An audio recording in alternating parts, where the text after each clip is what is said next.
of this committee to make.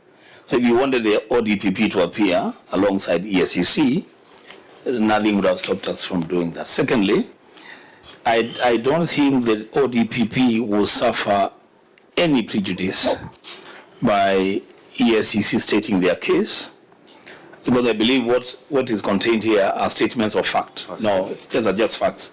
Yeah, these have been withdrawn.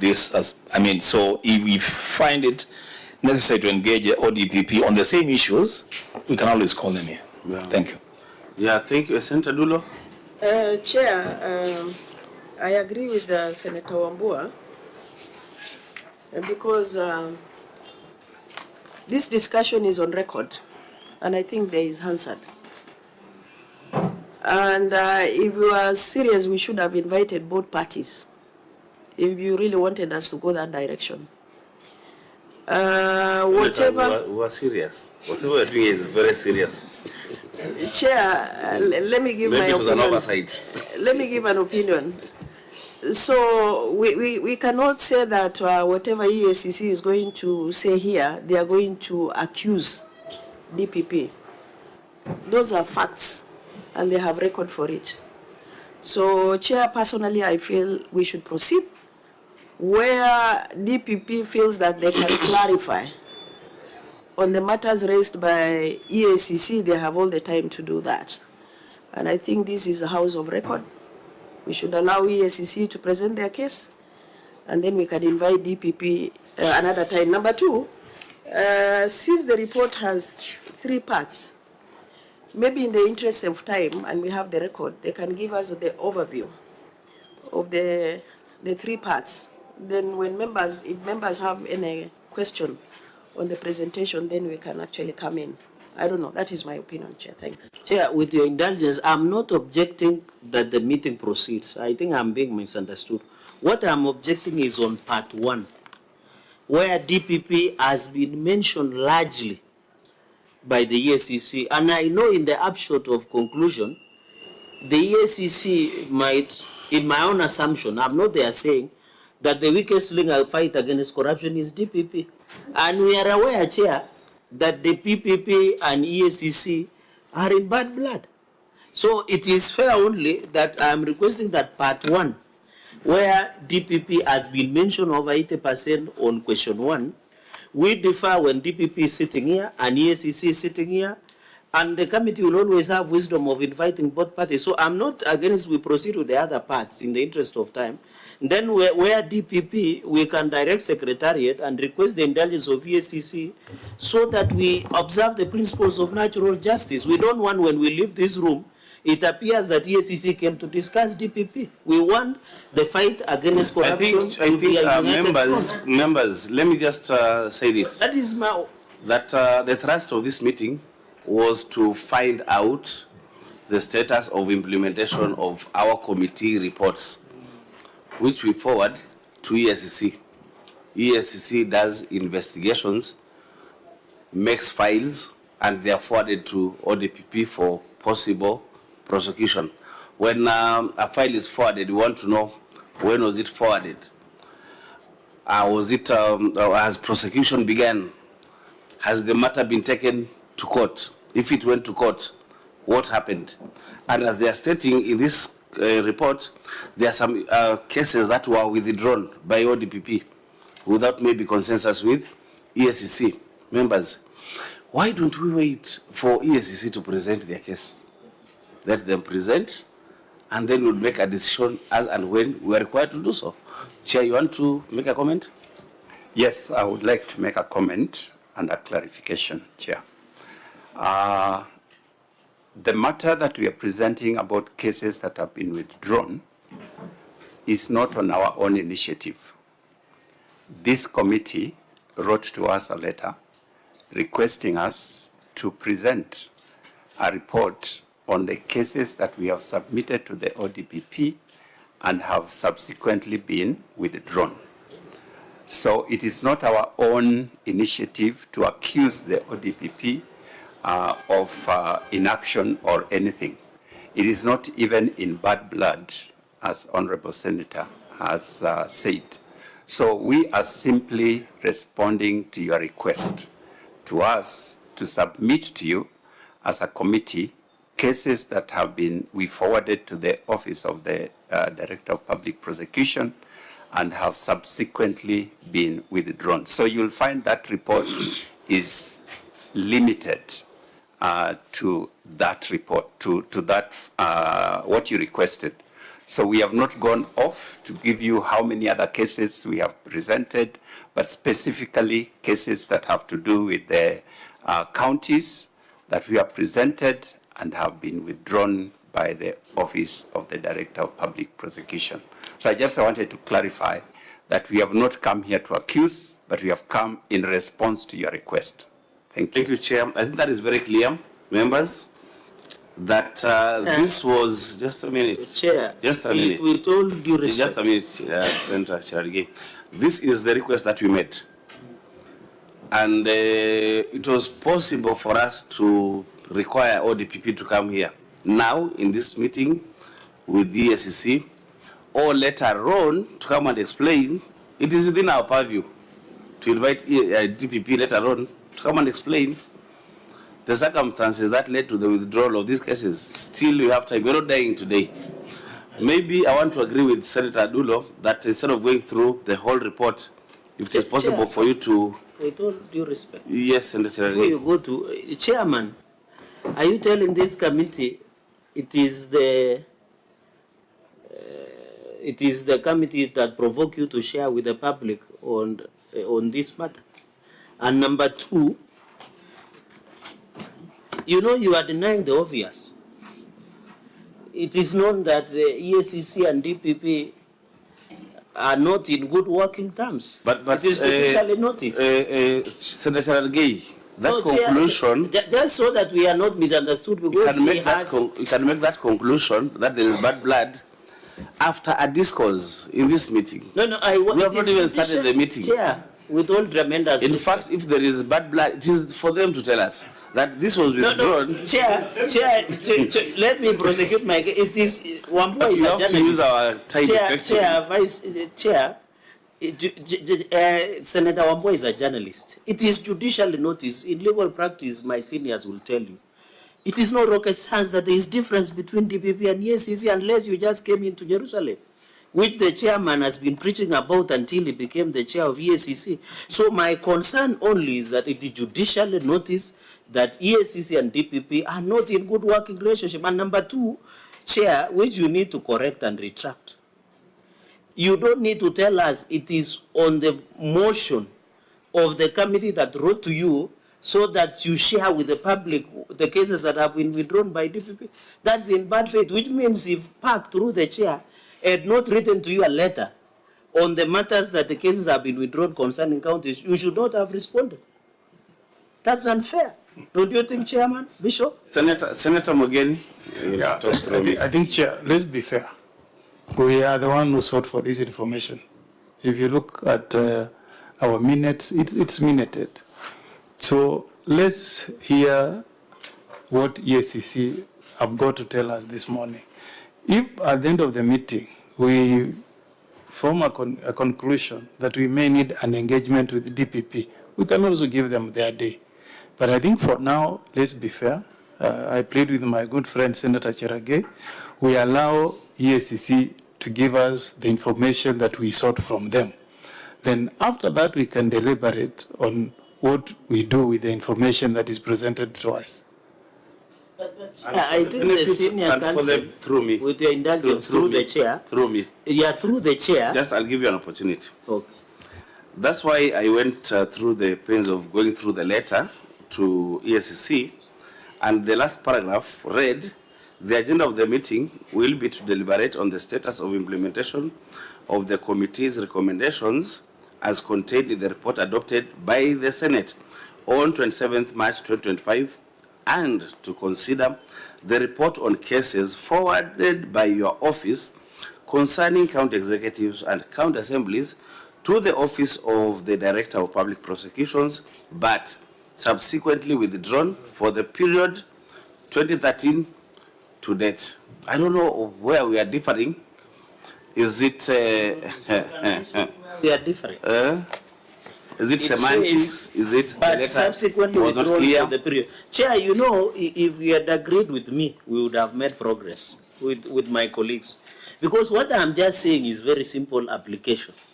That on part 1,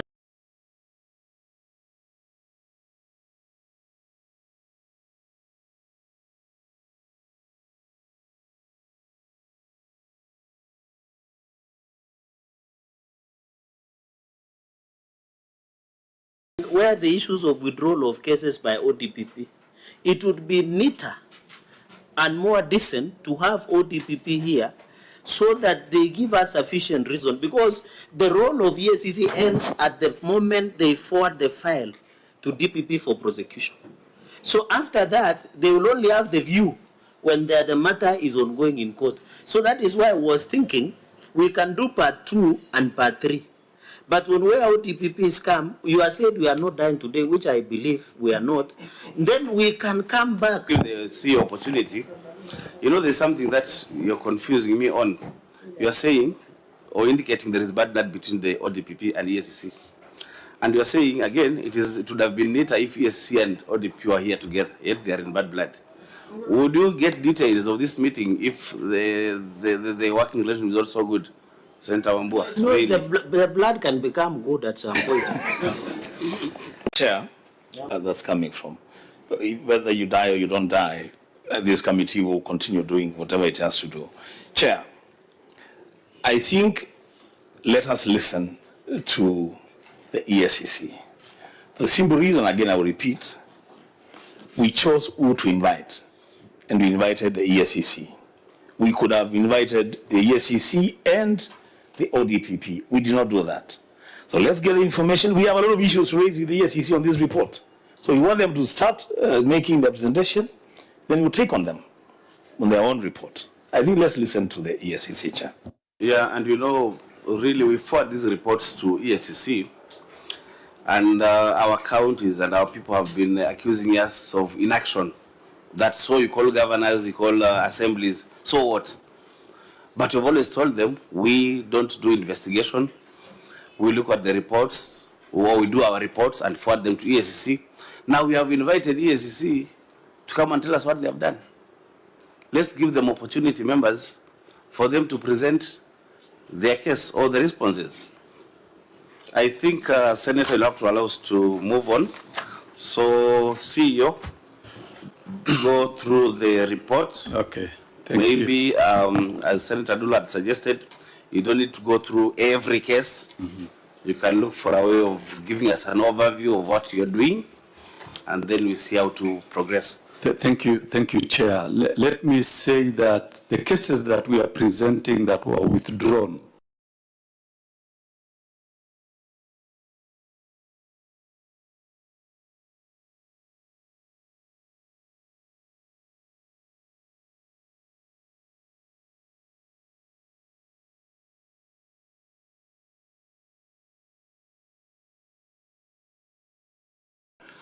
are cases that are in public domain. They are in court.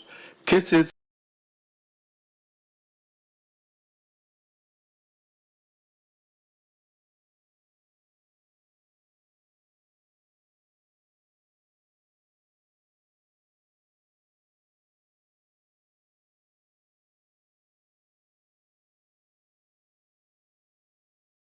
that we are talking about here are not cases that are secret. These are cases that the DPP gave consent to prosecute. He charged people in court and later went to withdraw. So there is no secrecy about that. And I want to assure the Honorable for Nandi County that there is no bad blood between ODPP and EACC because we serve the same public. I don't know where he got that information from, but I want to leave it at that and say that there is no bad blood. We have a very good working relationship, and there is no time and nowhere did we share this report in public. This report we are sharing with this Senate for the first time. So I just want to make that confirmation that there is no bad blood. This report was not shared with any other those few clubs. That we provide report on 2 issues. The first one are cases that were withdrawn after charging, after cases were presented in court by the DPP, and were withdrawn by the DPP between 2013 to date, which specifically concerned counties. We are not talking of any other institution. So for that period, we had 18 cases that were withdrawn.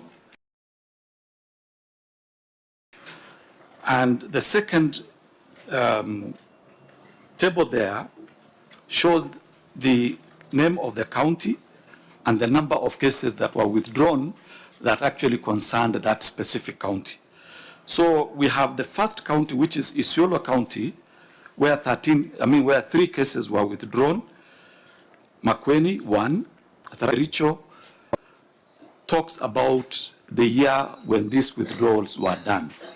This shows that from 2013 to 2016, there were no cases that were withdrawn. Then, where we had major withdrawals were between 2023, where we had 5 cases, and 2024, 7 cases, 2025, 2 cases. Now, we have provided the specific cases that were withdrawn with the allegation, the details, the court case details, the action by the DPP, Eacc action, and the final column talks about the action by the court. And just as you directed, we may not want to go through each and specific cases unless there is a good reason to do that. I'm willing to go through all of them. Just to say that if you look at case number 1, for example, is the one that talks, the one that concerns Isiolo County Public Service Board, which was withdrawn on 19 September 2023. Then the second one is on Makueni County, is from Makueni County, and the matter was withdrawn on 12 February 2024.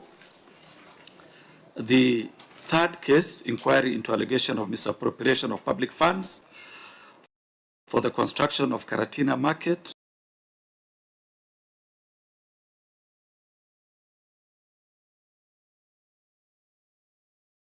In so Kiratina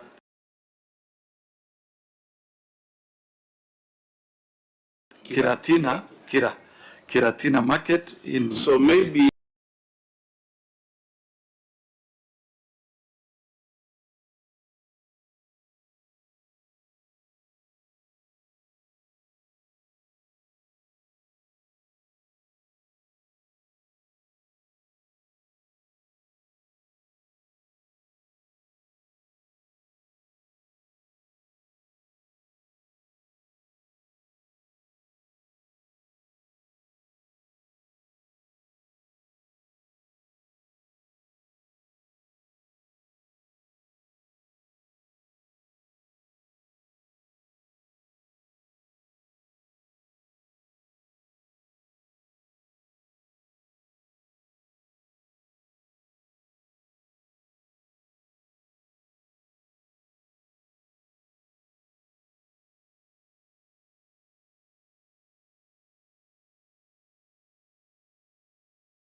to Busia? Because the person you have referenced here is an individual, a member of parliament. Patrick, what's a crime? And with all due respect, there is double payment. Double payment of public funds is a criminal offense. You can't, for example, be paid by your CDF if you had, for example, if you are MP, or Problem is, that's what the problem and you is. can't also be paid by. The reference is not to CDF. The reference is not to CDF. The reference is a member of parliament as sponsored MCRs. The assumption, the natural assumption is he sponsored them from his own pocket. Yeah, You are not saying that the CDF funds were used to sponsor, and then the county assembly. That's where the confusion is. Maybe the case has been paraphrased so much, in fact, we've lost the meaning of the case. The people who are being investigated here are 6 members of Makueni County Assembly. But then here, the one that has been, whose case has been withdrawn is the 7th. Then now you wonder where the 7th has come from. Senator Dula. Chair, my understanding of the presentation is that the way the statement is crafted is a bit, information is not properly given, because my understanding is there was double payment. Of course, one from Assembly and the other one from probably CDF. That should have actually been indicated here. Now, my question is, CEO, when cases are withdrawn, of course, DPP has powers to withdraw the cases and also prosecute.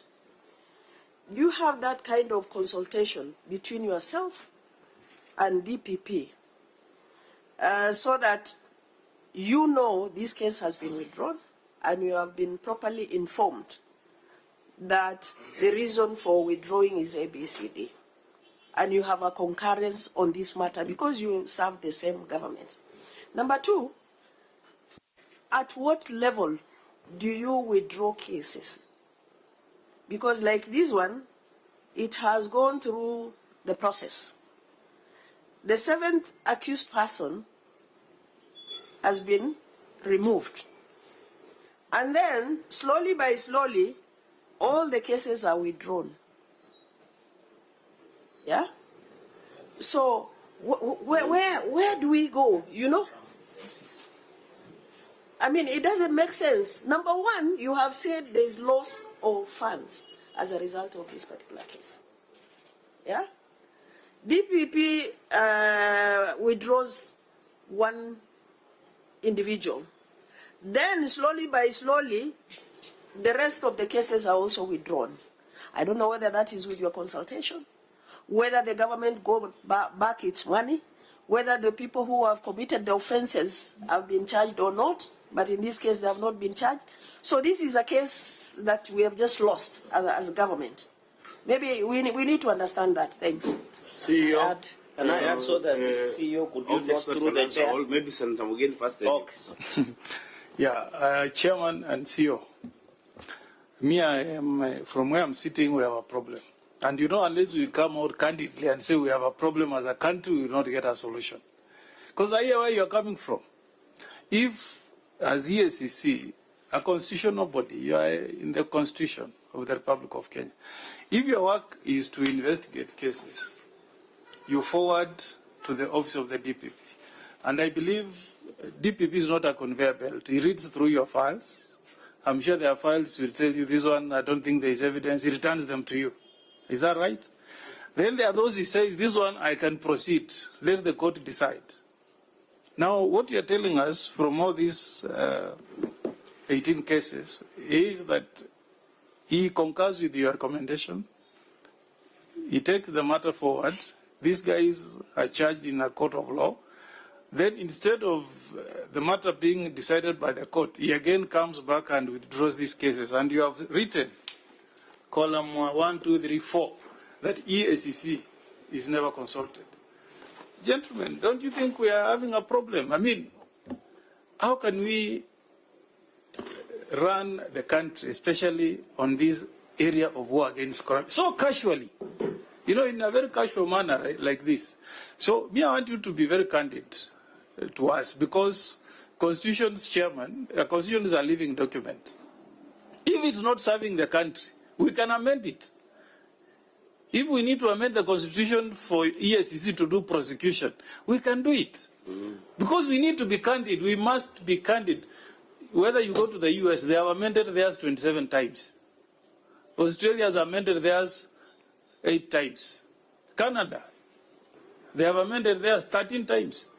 So if there is a problem between your office and the office of DPP, we want to hear it from you so that as the people's representative, we can agree on how to fix the problem. If we sweep these things under the carpet, Chairman, we will not be assisting the country. We will not be assisting the country. So we need to, from where you are sitting, when you tell us you are not consulted, it seems there is a disconnect between the EACC and the DPP. And we need to fix it for the benefit of the people we serve, the Kenyans. Senator Cherargei. Yeah, let me pick from where my colleagues left, and I'm happy everybody is coming to where I was. There is a disconnect, and I'm surprised that CEO was trying to hide. You know, there are 3 things you cannot hide: the sun and the truth. Because from the EACC action, you were never consulted, and that is why I was insisting where Senator Duro left that there is no concurrence before withdrawal of the cases. So you need to tell us, and Senator Okongo Mugeni, with the benefit of hindsight, has indicated that if EACC needs to be given powers to prosecute so that the effectiveness on the fight against corruption can be achieved, so be it. Because now, even I'm being sympathetic and empathizing with you, CEO, and the chair, when Senator Wambua asks you what is the reason.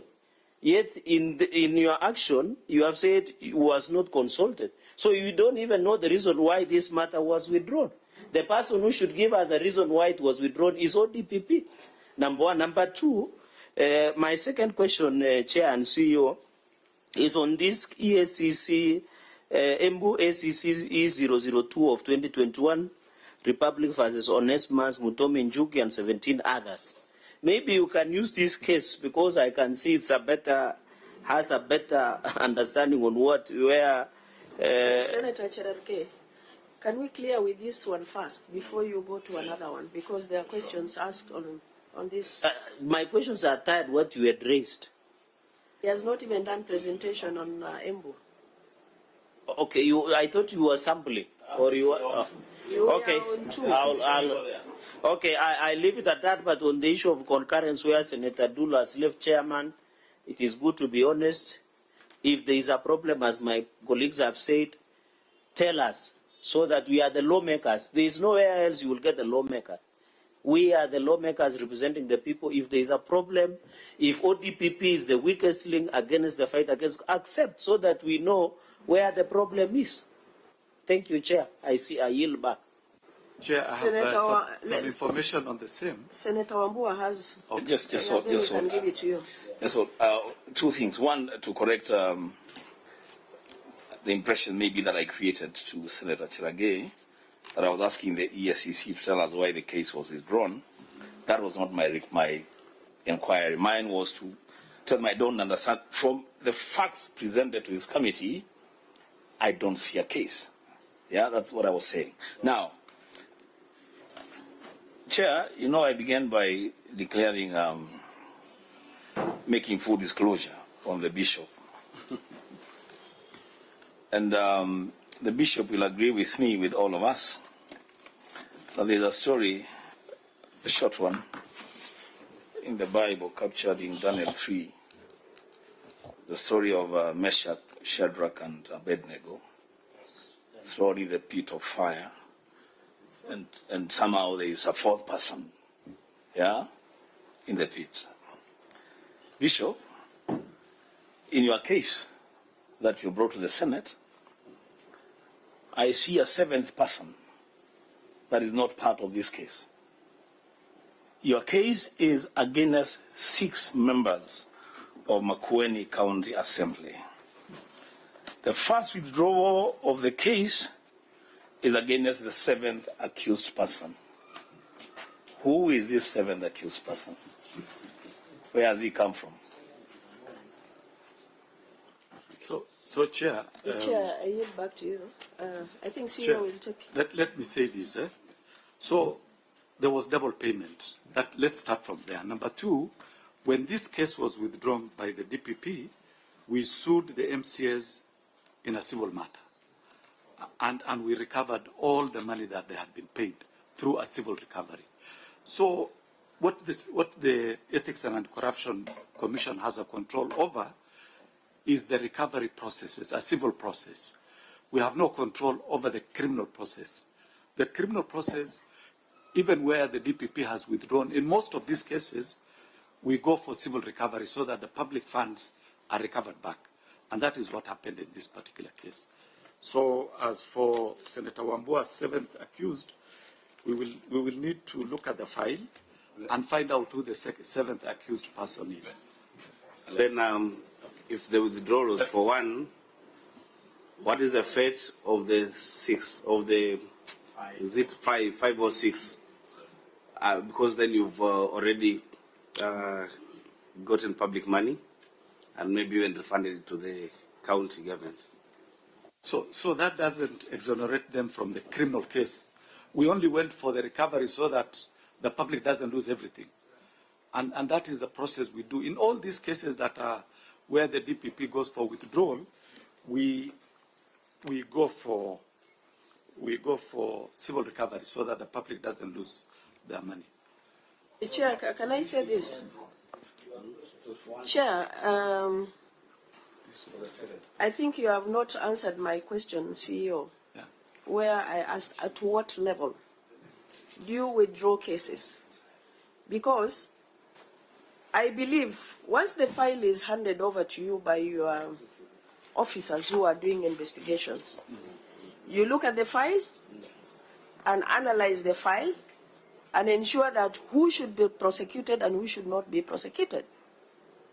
In this case, the case progressed, and one person, I don't know whatever method is used, as Senator Wambua says, has been dropped.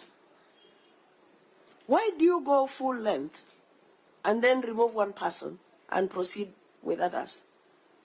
You see, that is the question I really wanted to you to answer and understand, because I don't want to cast aspersion on you or maybe on the individuals who have done this particular case.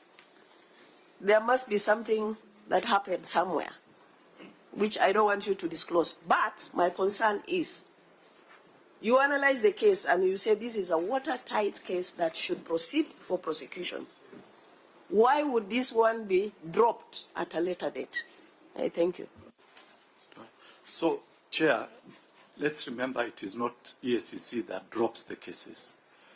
EACC prepares the file, forwards a report together with the file and all the evidence to the Director of Public Prosecution.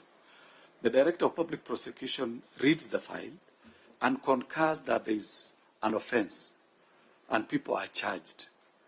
As the case goes on, the DPP has the powers to either withdraw or not to withdraw from all the suspects and from some of the suspects. So that is not the mandate of the Ethics and Anti-Corruption Commission. And really we can't talk about it because were it our wish, of course the case would have gone to conclusion. Chair, you know, we said we're here to help each other. We are all partners. I want you to be candid. Is there a problem in the way prosecutions are being handled? Nobody can answer that question other than EACC. Yes, Chair. We don't want to go by what we see in the newspapers. We want to hear it from the OC's mouth. In addition, Chair, Senator Dulo, yes. This is your case. My question is, yes, they have powers to withdraw. Like in this particular case, do you just let it go like DPP withdrawing your cases without even consulting you? Yeah? Does it really make sense? Because you are the investigators. They are the prosecutors. You are the ones who know who committed the offense and who has not committed.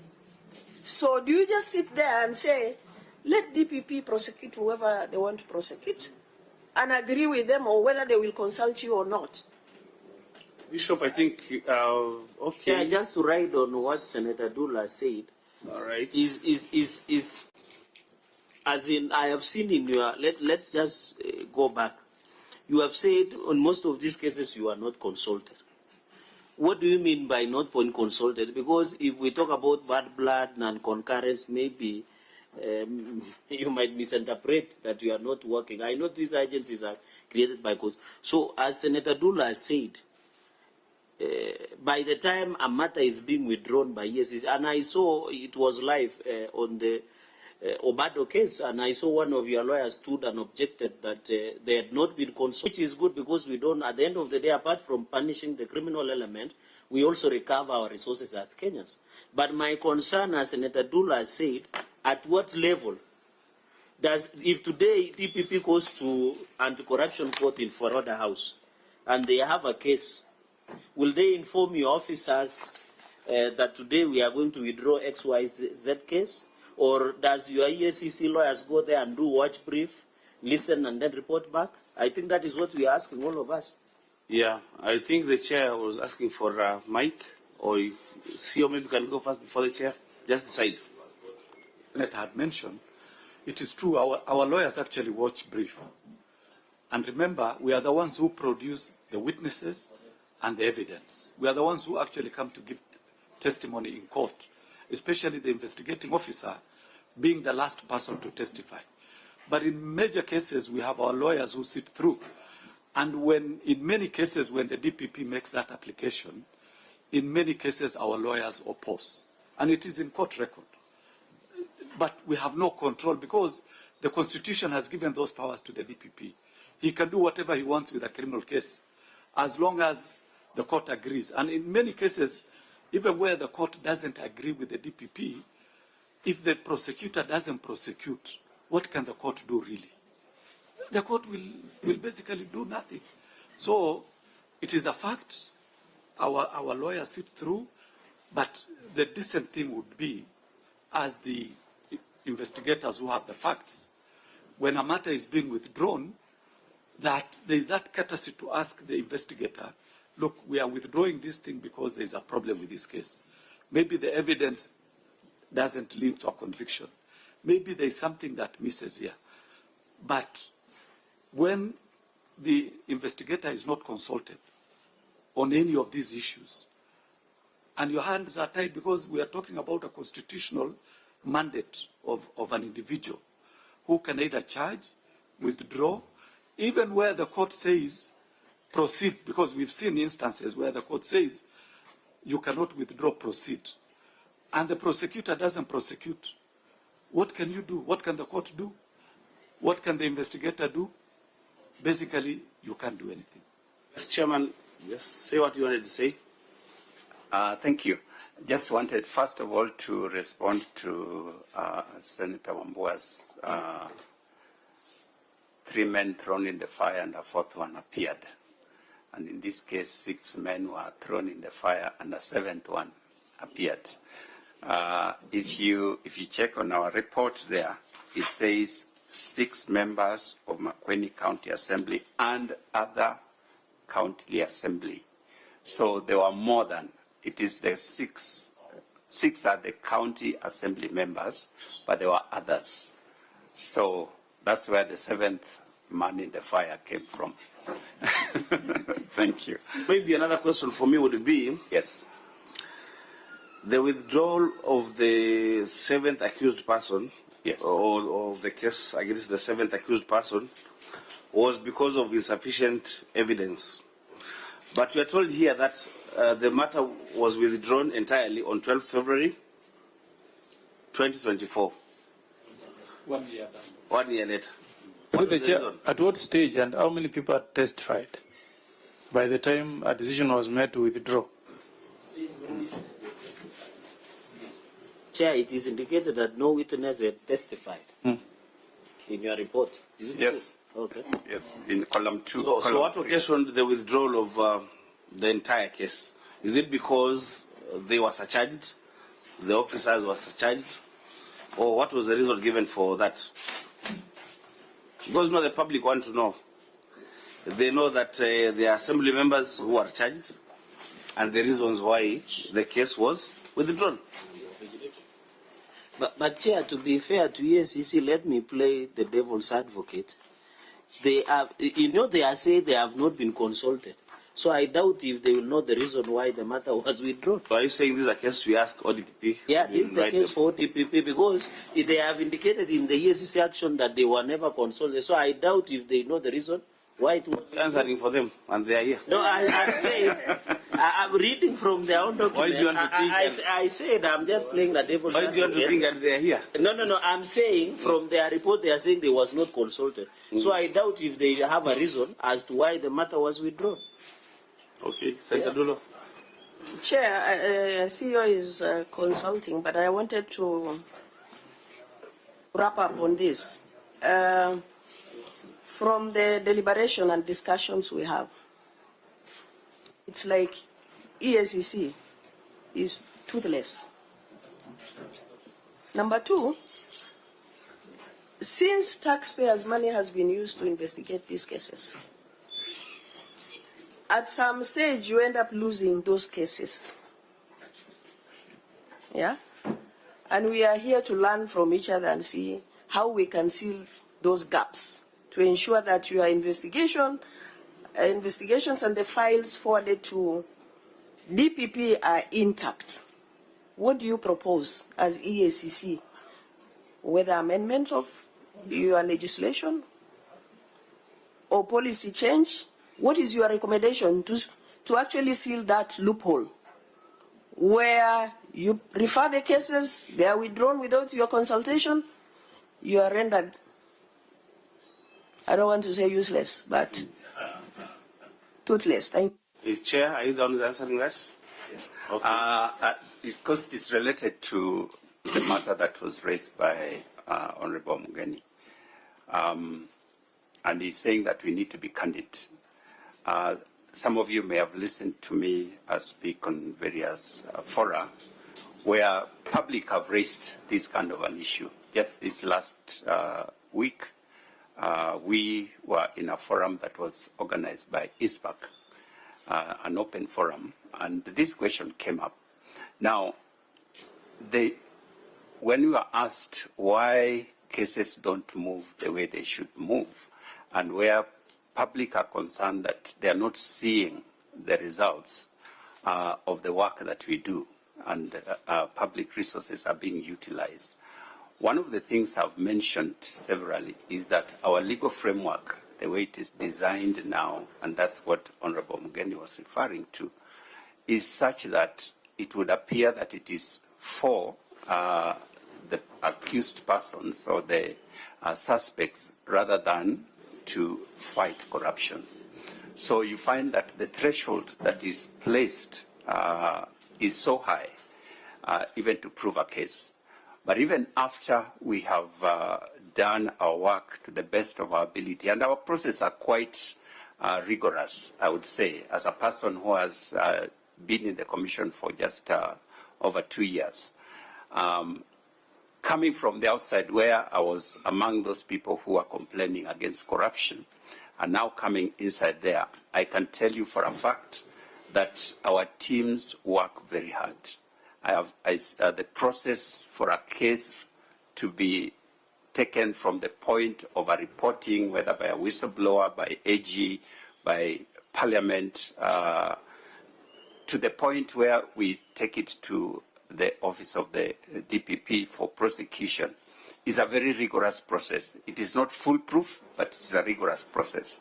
So when we see cases then go sometimes to the point of getting to court, and then it doesn't succeed, it is not something that we are happy about. And sometimes our own investigators, our teams are very discouraged when they see their work not bearing fruit, because nobody wants to work without fruit.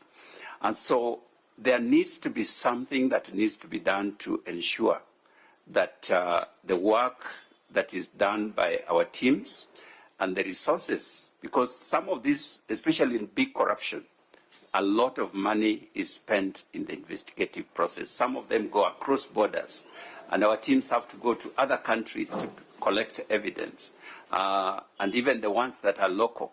So you find that we spend quite a significant amount of money to investigate a case.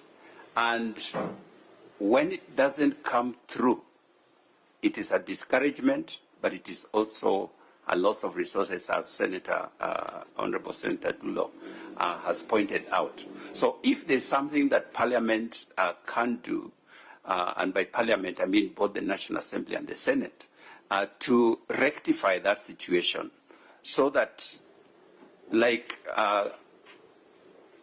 Kenyans would want to see the fight against corruption actually be a true fight against corruption. It is not at that level yet.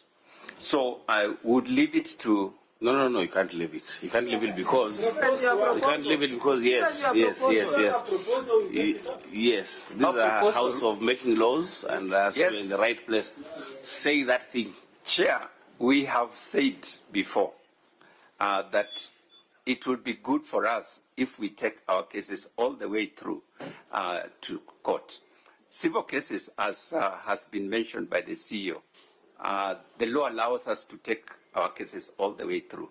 And if you look at our rate of success, it is in the area of recoveries, where we take our, like this particular case, whereas there was no sufficient evidence to prosecute them for criminal charges, there was sufficient evidence to get them to refund that money. So there's some disconnect that we find there. So we would like to see a situation where, because the passion sometimes is in the person who has investigated this. It's a good arrangement for separation of responsibilities and more objective prosecution. I guess that's why the law in the Constitution provided that one person investigates and the other one prosecutes. But we have had jurisdictions that are doing the same. Our counterparts in Zambia who are visiting with us just recently, the team there, they take their cases all the way to court. So it is something that we would need to look at, but at the moment, the Constitution, which is the supreme law of the country, provides that the prosecution, the DPP, is the only person who can prosecute, and they have the sole responsibility to decide which case goes forward, which case is withdrawn, and there is no other person who can intervene on that matter. And that is not because of the individual holding the office, but is the provision of the law as it is right now. Thank you. I think... As we wait for the amendment of the Constitution, is there anything we can do as far as legislation is concerned, just to assist? I don't know that we have the capacity to decide what you can do. We have presented the problem. We believe that you are, as honorable members, you have heard our plea and plight. You can make proposals. If you want us to make proposals, we can do that after due consideration. But I would also like to add that we are not complaining just here, but we do discuss and converse with the office of the DPP. Even at the moment, we are in consultation with the same. So we don't have bad blood as such. No, you don't need to say it. It has been demonstrated. But we do talk. So that we can use our time effectively. So just an example, you're building a good case through the chair. Okay. You're building a very good case. If we pick the Makweni case, which is number? in terms of the same number 2.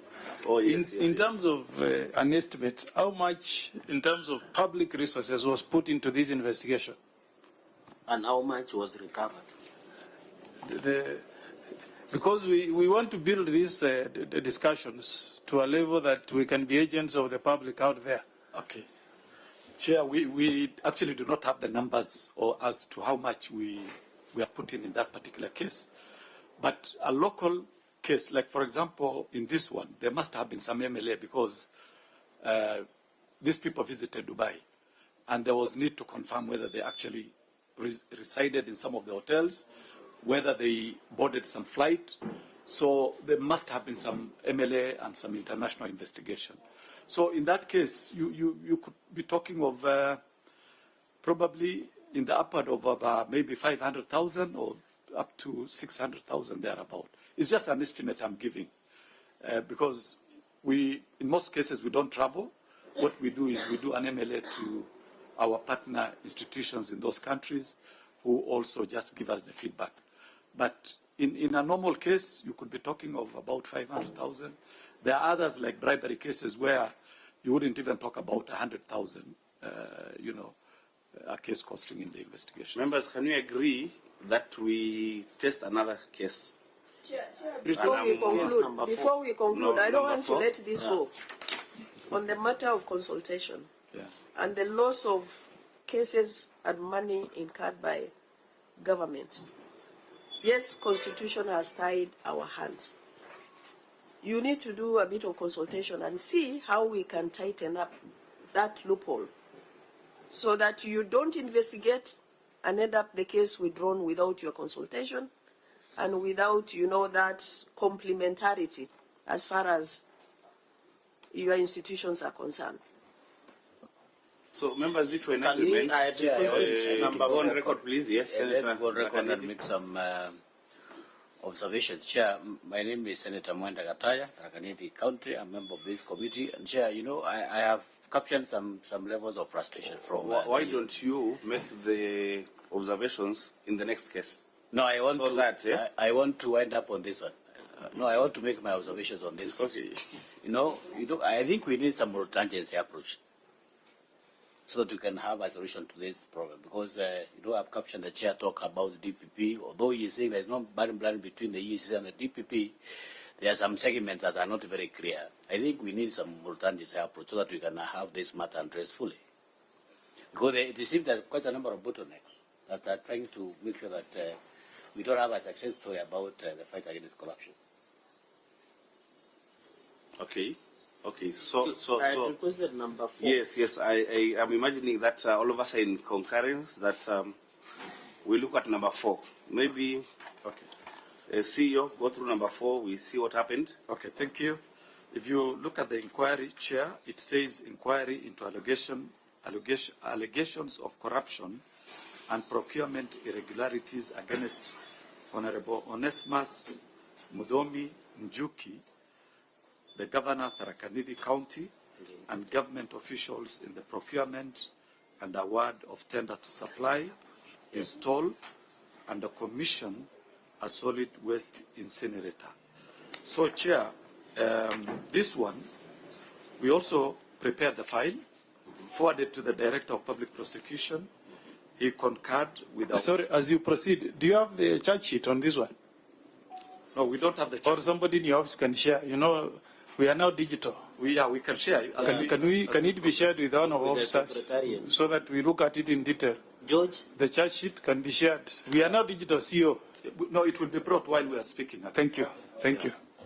So, Chair, this one, there was of evaluation, or rather, the incinerator was estimated to cost about 28 million, and it was given at about 45 million Kenya shillings. Million. So when we forwarded the file, the DPP concurred with the evidence that was on record, and we forwarded the file. The Honorable Governor, together with the other persons, were charged. Then, as the case progressed, the Director of Public Prosecution applied to withdraw the matter in court, and that was done on 6th of August 2024. As indicated in the other cases, the Commission wasn't consulted in the withdrawal, as much as it's not law, but I have indicated the best thing to do is basically to consult.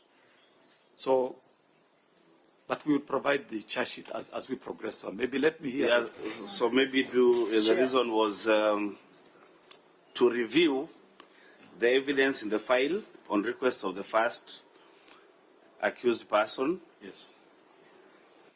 Has that been that file been taken back to court, or that is the status as of now?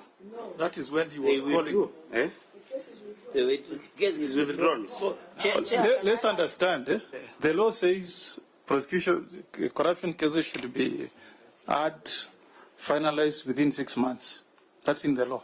yes. No. It Huh? is, no, it has not been enacted yet. It's not been enacted. Yes. Now, this matter was at 2021. I just want to understand how my country, Kenya, is. This was a 2021 case. It's Eacc E02 of 2021. Is that the time the case was taken to court? Yes, that is when. So between 2021, 2022, 2023, nobody was called to court to testify. 3 years. Then on 6th of August, the case is withdrawn. That's our country, Kenya. Chairman, And remember, is that the factual position? and in addition to what you are saying, since you are the investigator, you should also share with us whether you produce witnesses and evidence, but no one listened to you, or it was deferred. Number two, just to add on, my question will be, after this matter has been withdrawn, have you filed civil proceedings against the accused? As we have said, the recovery process against the governor and the other accused on, because I can see they overcharged by almost 16 million or something like that, 20, how many million? 28, 17 million. They increased from 28 million to 45, that's 17 million, that's a lot of money. So CEO and the chair, has the matter been moved for recovery on the money? And number two, in your course of investigation, it will benefit the people of Tharaka, CEO, I know you are consulting, whether in your investigation, whether this waste incinerator was eventually installed, even after being overpriced. It is important so that Kenyans can get that position. Chair, you'll allow me, my colleague, to assist in answering that last question, because it's a technical issue which she dealt with. She's the head of what we call the evidence analysis. She's a lawyer who analyzes all the evidence in the files before they're progressed to the Director of Public Prosecution. So she has some facts which she can share. Okay, just introduce yourself by name for the sake of the answer, then respond. Thank you, Chair. My name is Regina Morioki. So to answer Honorable Omogeni's question on the time when Honorable Governor Muthoni Njoki was charged, he was initially charged in Nairobi. Then subsequently, there were several applications to either stop his prosecution. So that took some time, because we know it's not a one-day affair for the application to be made and heard. Then when the decision was made that the prosecution should continue, a subsequent application was made to have the case transferred to Embu. So that explains the duration of time from 2021 to the time the case was withdrawn. The incinerator was delivered, but the evidence we got was it was overpriced, almost double. And that's why, and there was a relationship also on conflict of interest between maybe the governor and other officials. So we believe there was good evidence. But when the DPP withdrew the matter, the reasons were that they had been asked to review. So currently, the matter remains withdrawn. Chair, out of curiosity, who asked them to review? It was on the request. The DPP to review? Most requests, all requests are made by the accused persons. Or by the accused person? Yeah, so they make the request, and then the DPP acting on that then decides to withdraw. So as to what the results of the review are, we don't have. So the case Through the remains chair, withdrawn. is there any civil proceedings on this matter, CEO? On the recovery of the On the money. recovery. We are on the final bit of 17 million plus. of moving to court to recover. Because remember, this was just withdrawn in 2024. Yes. Now we have to move in now to collect the evidence on civil recovery. So we'll be moving to court soon. Soon. Yeah. Might it, so that I yield, might it not take long until the culprits cover their tracks? No, we have the documents, we have the documentation, we have the evidence with us. It's just a matter of putting together the evidence. And with the indulgence, when you move to court now that there is a technical person, this is of a price of 17 million. When you move to court, do you request that it includes interests and many other things so that it becomes painful? Yeah, of course, Honorable Cheragai, any suit we file, we have a clause requesting for interest. Okay. Yes, but we have the documents to show what the price should have been and what the county got. Okay. Because the incinerator had been imported just barely a few months before. We got the price, at what price it was imported at, and at what point it was delivered to the Tharaka Nithi County. Okay, Chair, you back. Chair. Just a minute. Yes, Senator Dulo. Chair. But what do you mean overpricing? Because it is willing buyer, willing seller. What are you comparing to when you come up with the conclusion that there was overpricing? We do valuations, and of course every procurement within the law, one of the principles is competition and fair price. So we look at the price, just like land being sold. If a county is buying land and maybe the market price is 30 million, then if the land is sold at 70 million and the valuation by government valuers and other valuers give it that price, then as Eacc we find that there's an overpricing and that the county or the government did not get value for money. Chair, I just wanted to ask, on the second column you have indicated no witnesses had testified. Is there a possibility of you winning this case because it's your word against mine? Even in the civil matter that you are going to file, are you going to win this case? Honorable Ruro, thank you for that question. When we compiled our file, we have a list of exhibits and witnesses. Those witnesses in the criminal case would be the same witnesses in the civil case. The indication here that no witness had testified means the case never proceeded to hearing to the time when a witness should have been called to testify. It was cut short before it even began. Thank you. It's okay, it's now clear, because when you say no witnesses had testified, I can conclude that there are no witnesses. Yeah, thank you. Chair. Yes. Chair, just two issues on that matter. I know we're just sampling these cases. One, 21, 22, 20, 24, 4 years, no witness is testified, and it's okay. We understand. You say it's not you to decide when the case begins, full hearing begins. My concern is it would appear, Bishop and your team, that you're not saying it, but it appears like the Eacc is entirely at the mercy of the accused persons, the ODPP, and the courts. That for you will just sit back, do your investigation, sit back. You have no way of pushing action against accused persons.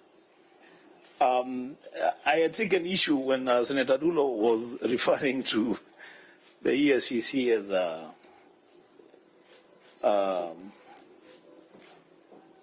she did not use that word, ineffective. I mean, let's just use that, being ineffective. Charage used a worse word. He said he was being a devil's advocate, meaning I don't know, he was advocating for devils. I don't know what he meant by that. But honestly, Bishop, paint to this committee a picture of EACC in action. Because if after you have done your investigations, all you can do is just sit and wait for things to happen. If they happen, they happen. And if they don't pray. happen, they don't happen. And pray, you know, the chairman You said know, in the State House, we need to pray for the country. And secondly, because this is a matter we have just sampled, can we use this? Can we get a full file of this case so that we see? Because I guess it is your responsibility to produce witnesses in these cases. Can we just get a full file of this and sample it and see what exactly it is that the EAC is doing? Bishop, you look like that place can be very frustrating. I don't know. Really. Yeah. Yes. Thank you, senators, and thank you, Chair. Like I said, the challenge we have is in the framework, the legal framework that has been put in place in the fight against corruption. So EACC's role and mandate in a corruption case is to investigate. And once we have investigated and we have evidence, we have witnesses, the next step is to take that matter to the office of the prosecutor, the director of prosecution, so that they then peruse through the file and assure themselves that this is a case that has all that is necessary to be prosecuted. In other words, they agree with our finding. Then they take the case to court. We meet in court to help that process in terms of the witnesses, the evidence, and everything, because we're the ones who have done the investigation. The prosecution responsibility is 100% on the Director of Public Prosecution. If he chooses to withdraw a case, there's nothing really we can do other than pray, like you said, whether pray to the judge or pray to heaven. And sometimes we have prayed to court to say that in this particular case, we do not believe that the application to withdraw is in line with public interest. And that's, I think, where Senator was talking about having public disagreements. It is not for the sake of a disagreement, but for where, as people who have investigated a case, we believe that there is enough to take this case to the very end. If the prosecutor decides that that case actually will be withdrawn, neither the court nor EACC can do anything about it, because that is what the law says, and therefore that case will stand withdrawn. So and you know, it is not because that's exactly the issue. That's exactly the issue, Bishop. Yes. So you have done your file. You believe that there is evidence sufficient to sustain a conviction. You give it to the DPP. Right. Is there a mechanism for the EACC and the ODPP to discuss this file before you move to court? Yes, and we do in some cases. We do. For example, we can forward a file to the Director of Public Prosecution. They go through it, and they either want more evidence or there are issues that need to be further investigated and so on. So they return the file to us so that we can do further work on it.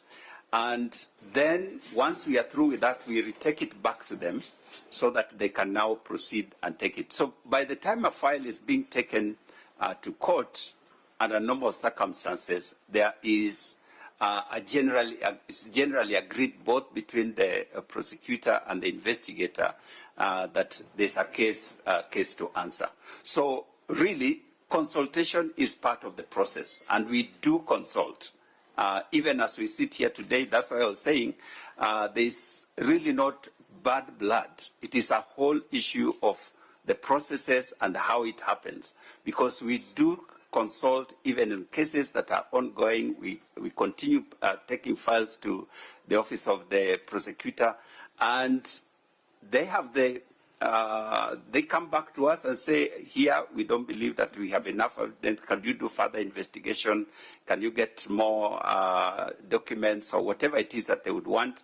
And we actually do that and forward it to them. Sometimes they come to us and say, this particular case doesn't seem to have enough for us to hold a case in court. And when they point out the issues that, the reasons why they think it would not hold, and in some cases we have agreed with them that actually what they have said, it may have escaped our attention, but it is right, this particular one, and we close that file as at that stage. Because of the reasons have been raised, and we also see the same. So consultation is part of this process. We are not totally out of touch with each other. We actually do consult. Senator Gataya. Quickly, Chair. Okay, Senator Umbua. Let me just conclude that line. Yes. So, because what then I hear from you, Bishop, is that your engagement with the ODPP is premised on feedback from them. Yeah, it's premised on feedback from them. There is no instance where that consultation happens on the basis of a conviction on your side that we have a prima facie case. So let's push this to court. It's always feedback from ODPP. Is that the understanding? So, Chair, in many cases, for example, when we forward a file to the DPP and the DPP feels that there is no sufficient evidence and returns the file, we do a different opinion, telling him or her, this maybe probably you didn't consider in your analysis of the evidence. Can you please relook at these issues? Because we are convinced that there is evidence. You are saying there is no evidence, but can you look at A, B, C, D, because there is evidence. But it all boils to the goodwill of the DPP, because if the DPP will ask us to meet, because remember he has the file. You know, if I give you a file and tell you, look at this file, you analyze it, it is you to tell me there is something wrong with this file or it is okay. So because as we give you the product, we wait for feedback. So in short, Chair, Senator Wambua, that comes from the DPP because he's the one who has the product. And in cases where the DPP feels that we need to discuss further, we are willing, and we have always discussed. We have always sat down, in some cases discussed, but it depends on the goodwill of the DPP. Thank you, Chair. Out of curiosity, Chair, one would be interested to know who is the custodian of witnesses in any particular case. Who is supposed to parade witnesses in any particular case? Witnesses is the investigator, because the investigator is the one who knows the witnesses. He's the one who has recorded their statements. He's the one who has collected evidence, all the evidence, including witnesses. So this is a particular case, and the investigator comes around, records the statement from witnesses, then all of a sudden the witnesses decline to go and certify. Sorry, I didn't get the last No, one. I'm saying we have an investigator from the Eacc who is supposed to record the statement from witnesses, right? Yes. Then along the way, the witnesses decline to go and certify. The witnesses? Yes. They decline to? To go and testify against the accused. Yes. I think that's what I've seen in quite a number of jurisdictions. No, that is not the situation. What is the case?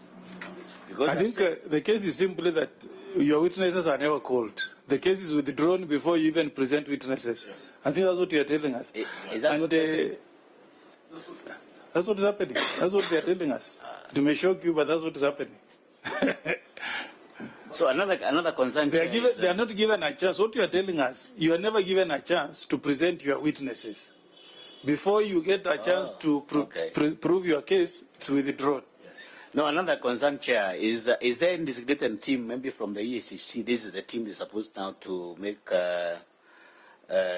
some arrangement with the DPP. Do you have a team that is supposed now to look at the case? Or maybe it's left within the powers of the investigator? Do you have a team from the Eacc, a designated team that is supposed to look at the quality of the case? Yeah, okay, let me just take you through a process, because it's important to understand the process. When a complaint is made, investigation commences. Statements are recorded, evidence is collected, it is presented to a committee within the investigation, within the investigation unit. Later, it is presented to lawyers who will now read the file, go through the file, come up with charges together with the investigator. It is only after that when the matter is now presented to the commission, now the commission being the supervisory level, for the commission to agree that there is evidence to charge. It's only after the commission, who compose of the commission, the chair and 4 other commissioners, sit through and listen to the presentation, is when that file is forwarded to the Director of Public Prosecution. So we also have lawyers who sit through in court when the matter progresses.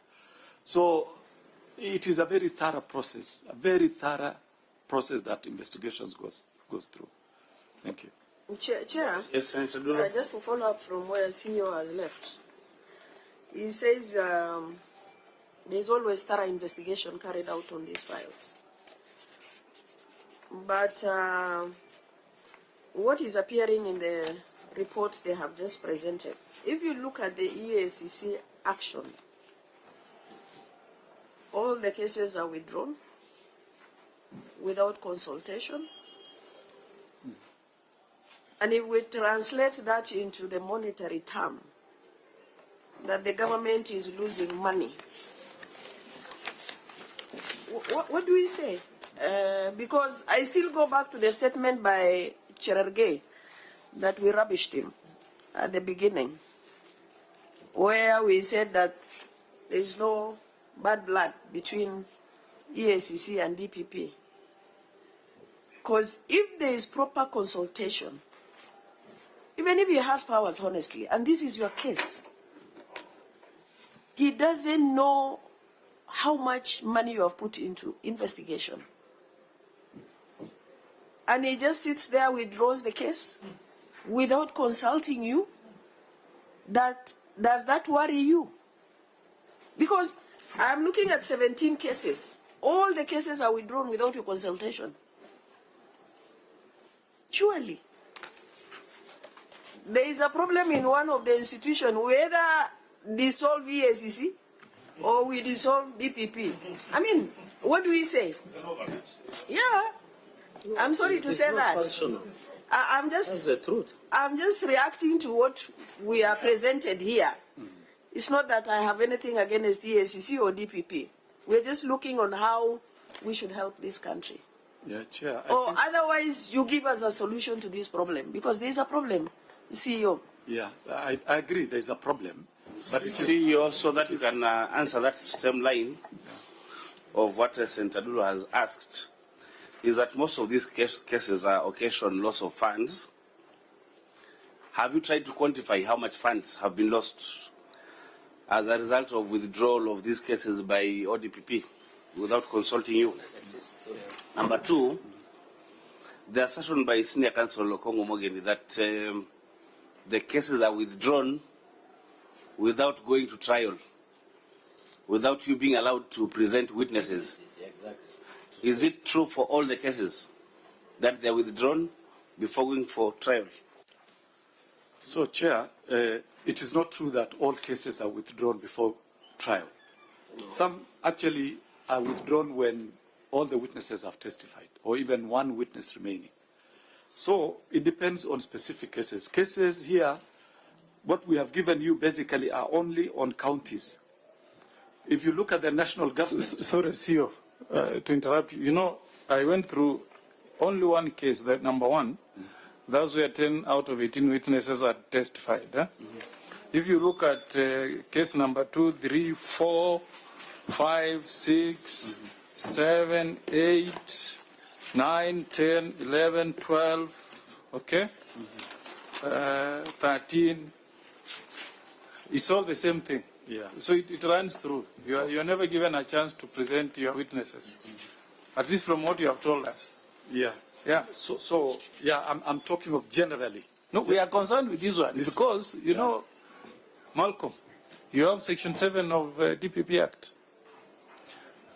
Because we want to push this matter to a level that we can be of assistance to Kenyans. We will need these files with everything, and we have powers. Luckily, you are before Parliament, sitting as a High Court of Kenya. We will also seek to summon the DPP to appear and tell us what motivates him to withdraw these cases. Yeah? Yeah. Yes. What does the section say? Senior Counsel, and I'm happy you are now in agreement with me. The DPP should have been here so that they can tell us the reasons as to why they are withdrawing most of these cases, because it is very unfortunate, as Malcolm is looking for Section 7, that it was important because in case number 14, just to build up on your rationale, the DPP even has gone ahead and said in Republic versus Ali Buno Korana and 4 others that the DPP indicated that the money has been misappropriated, but DPP had recovered the money. So when DPP recovers the money that had been misappropriated, where is it taken to? If you could look at the case number 14. So DPP is no longer terminating cases, is no longer prosecuting cases. They have now gone to recover. So are you aware that this money of 233,506,000 by officials of the county government of Garissa, that was Republic versus Ali Buno Korana and 4 others, the DPP themselves went and recovered the money? I think we should dissolve hold the DPP and Eacc and form something else. Maybe it will be of assistance. Malcolm? Yes.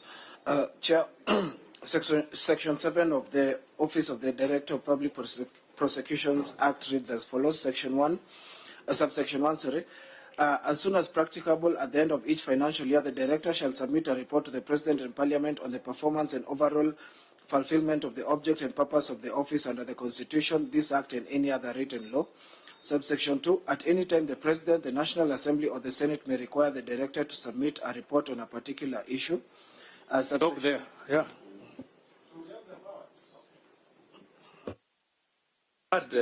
Chair, the good thing about these cases, these are cases that are concluded.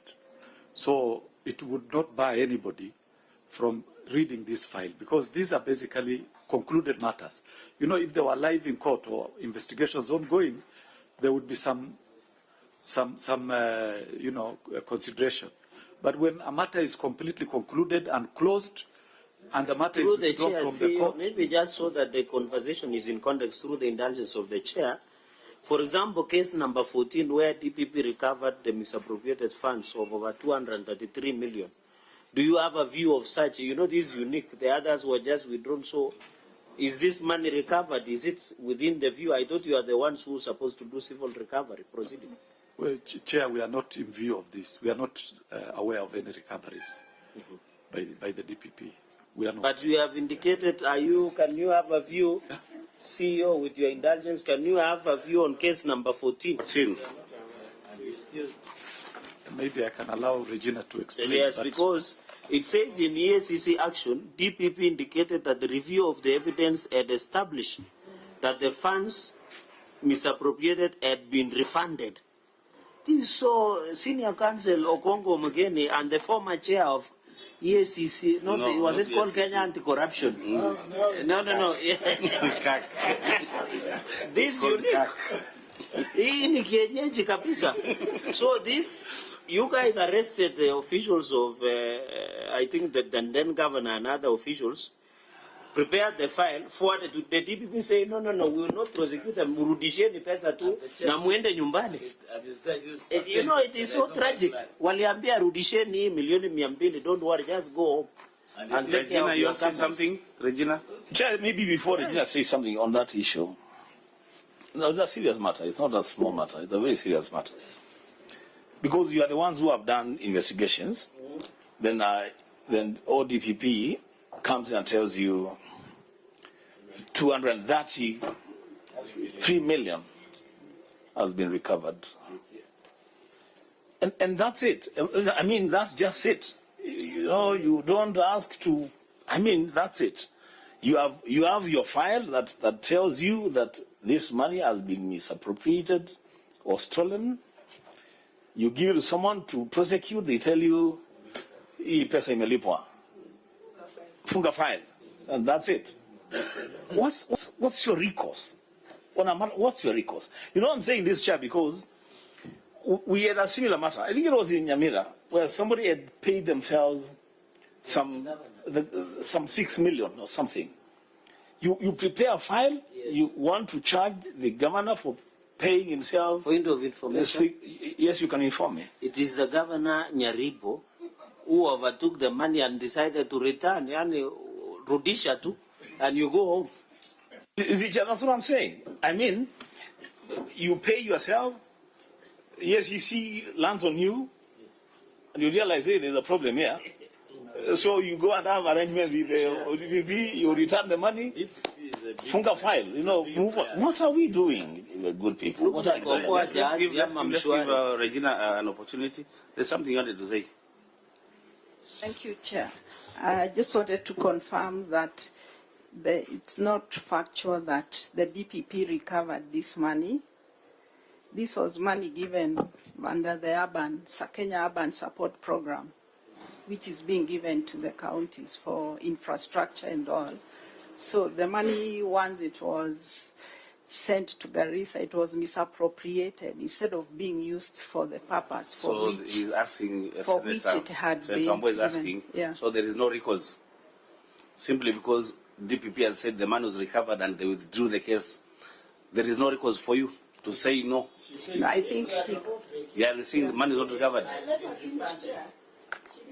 Maybe you allow me to finish, Chair. So, I think there was a request for review, as I had explained, that sometimes the DPP gets requests to review by you, evidence. by Eacc? No, by the defense counsels or the counsels who've been engaged. By defense counsel, but that is your case. Yeah, so they make the request directly to him in most of the cases. So it is your case, it is Eacc requesting?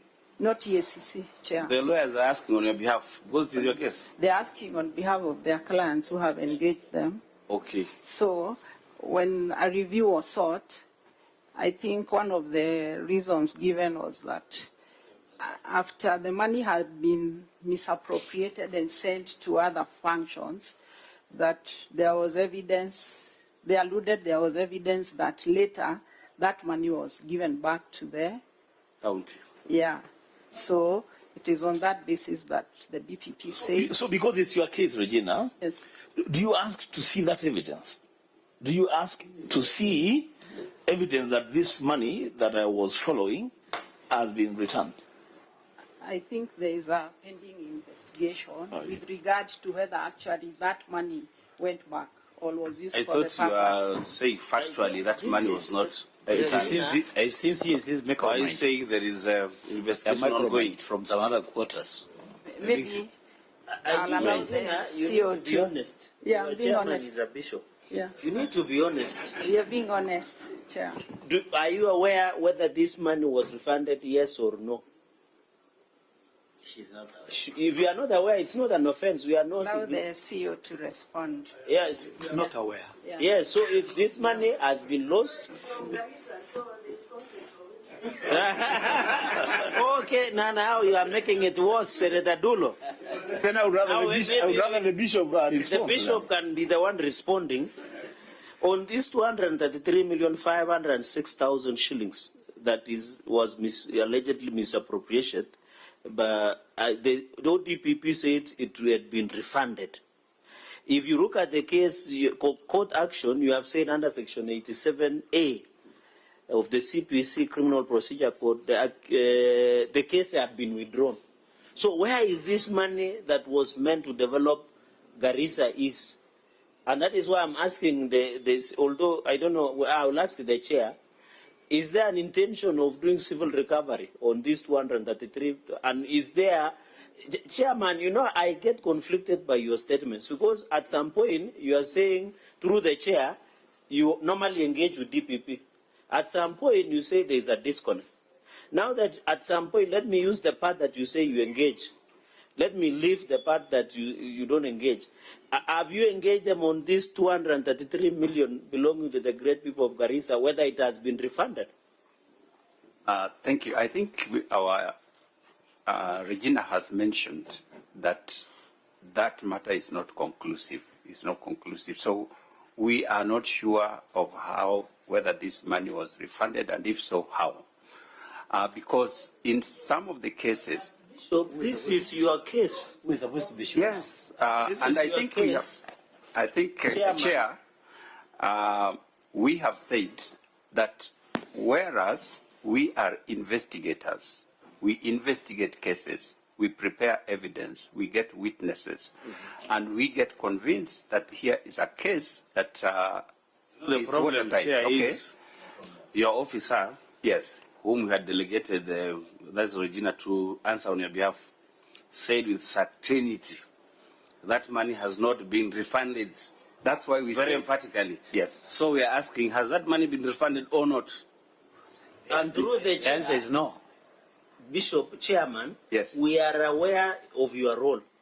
Our curiosity through the chair on this case number 14 on the Garissa matter is where does it live? Because one of the court action EACC has indicated says that DPP had said money had been recovered. So I'm asking, whenever you engage, because you have said there is no bad blood between you and DPP, have you not, out of curiosity, asked them, where is this money, 233 million? No, not as a bishop, as the chair of EACC. The matter of bishop, we leave it to Senator Wambua and Senator Okongo. Chair. I think, Chair, I would request CEO to answer because he has familiarity maybe with the matter. But you have said he comes from the same county. Now, let me just give a general answer. Chair, when we received your letter asking us to provide a report on the status of the cases that have been withdrawn by the DPP, we were not prepared to give details. Otherwise, we would have come with files and with all the records so that we can quickly refer and Point of order. let me just Out of order, completely out of order. no, let me just try and clarify what I was trying to say. Chair, no. Okay, I withdraw. Yes, That's statement. yes, that's better. It is, if the taxpayers, Kenyans, listen to what you are saying, Yes, it will not be business as usual. thank you.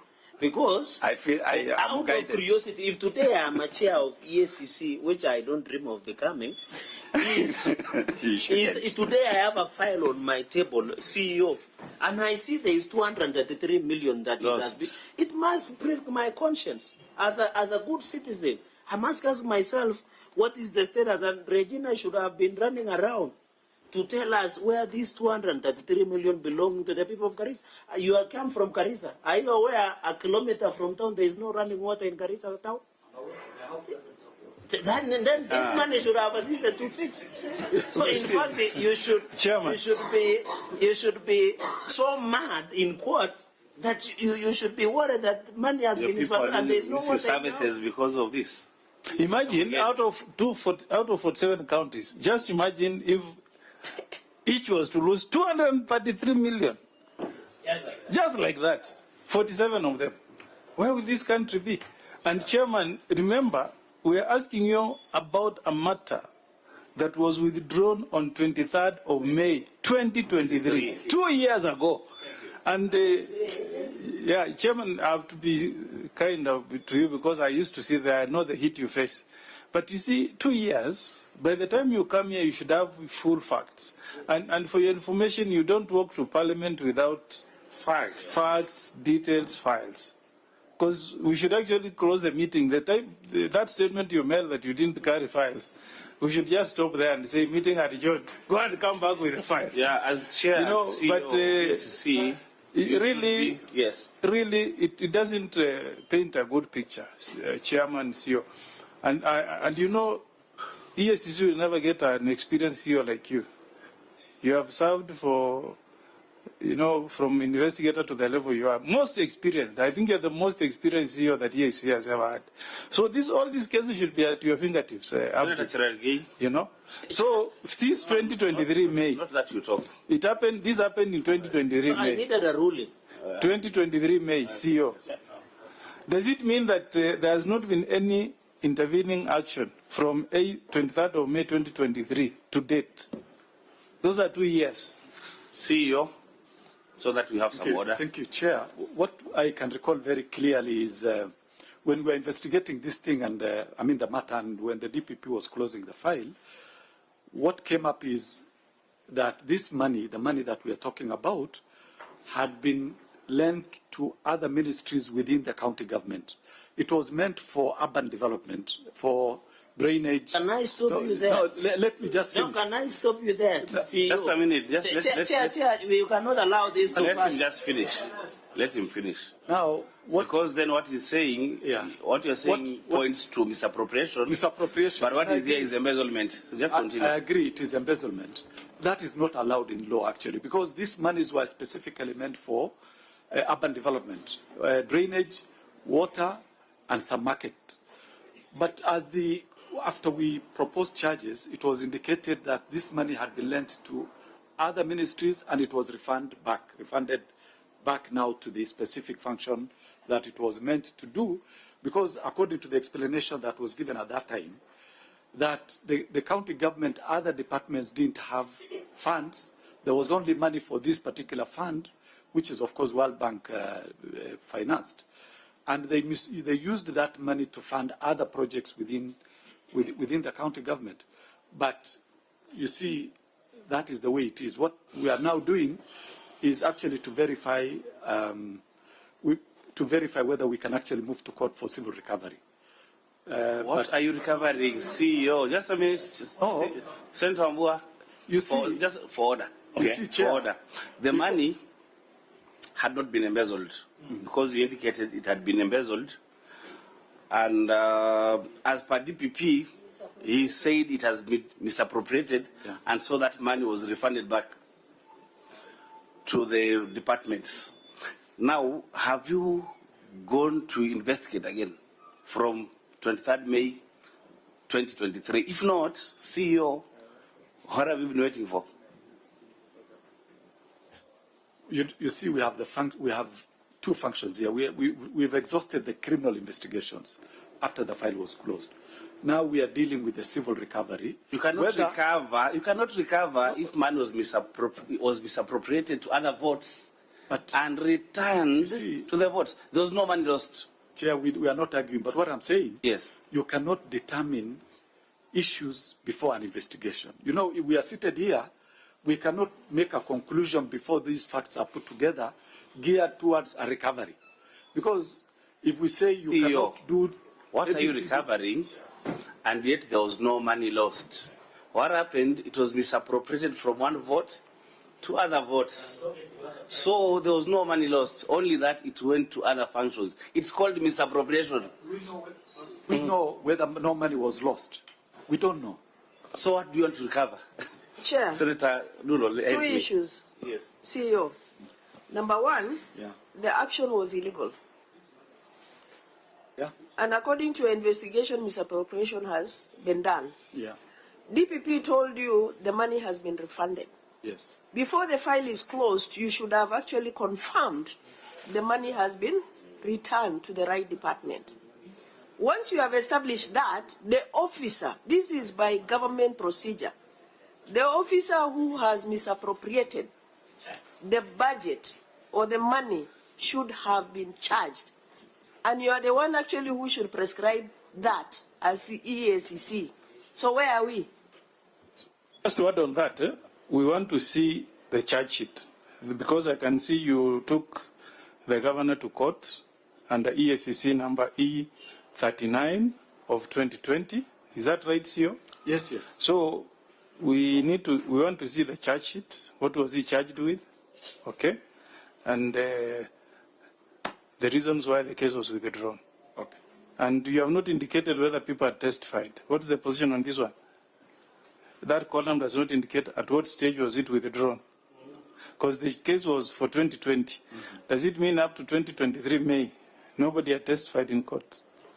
Okay, let me say that. Let's clarify these facts for you at a later stage. Yes. Because, you see, we don't have all the facts. As the chair indicated, let's reconfirm some of these things. Because, if we drag on one issue, it may take a lot of that. Not dragging. We are just doing two issues, and then we go to the 2023. We'll not look at all of them. So, Chair, allow me, please. Yes, Senator Amwa. CEO, let's go to that case, 14, okay? 14, okay. Yeah. So, DPP action on May 2023, 8th, the case is withdrawn, right? Yes. And the reasons are given there, which is the DPP indicated that review of the evidence had established that the funds misappropriated had been refunded. Are we together up to that point? Let's go to EACC action. What is your action? Just read it for us, your action. Okay. EACC action, DPP indicated that the review of the evidence had established that the funds misappropriated had been refunded. That's your action. That is the comment we have given here. Is that your action? Yes, we are explaining what happened. Chair, this is my point.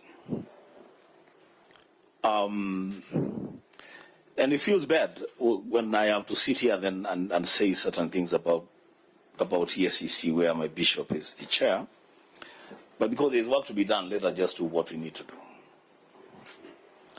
Chair, I take the view that we have actually a bigger problem at the EACC than anyone is willing to admit.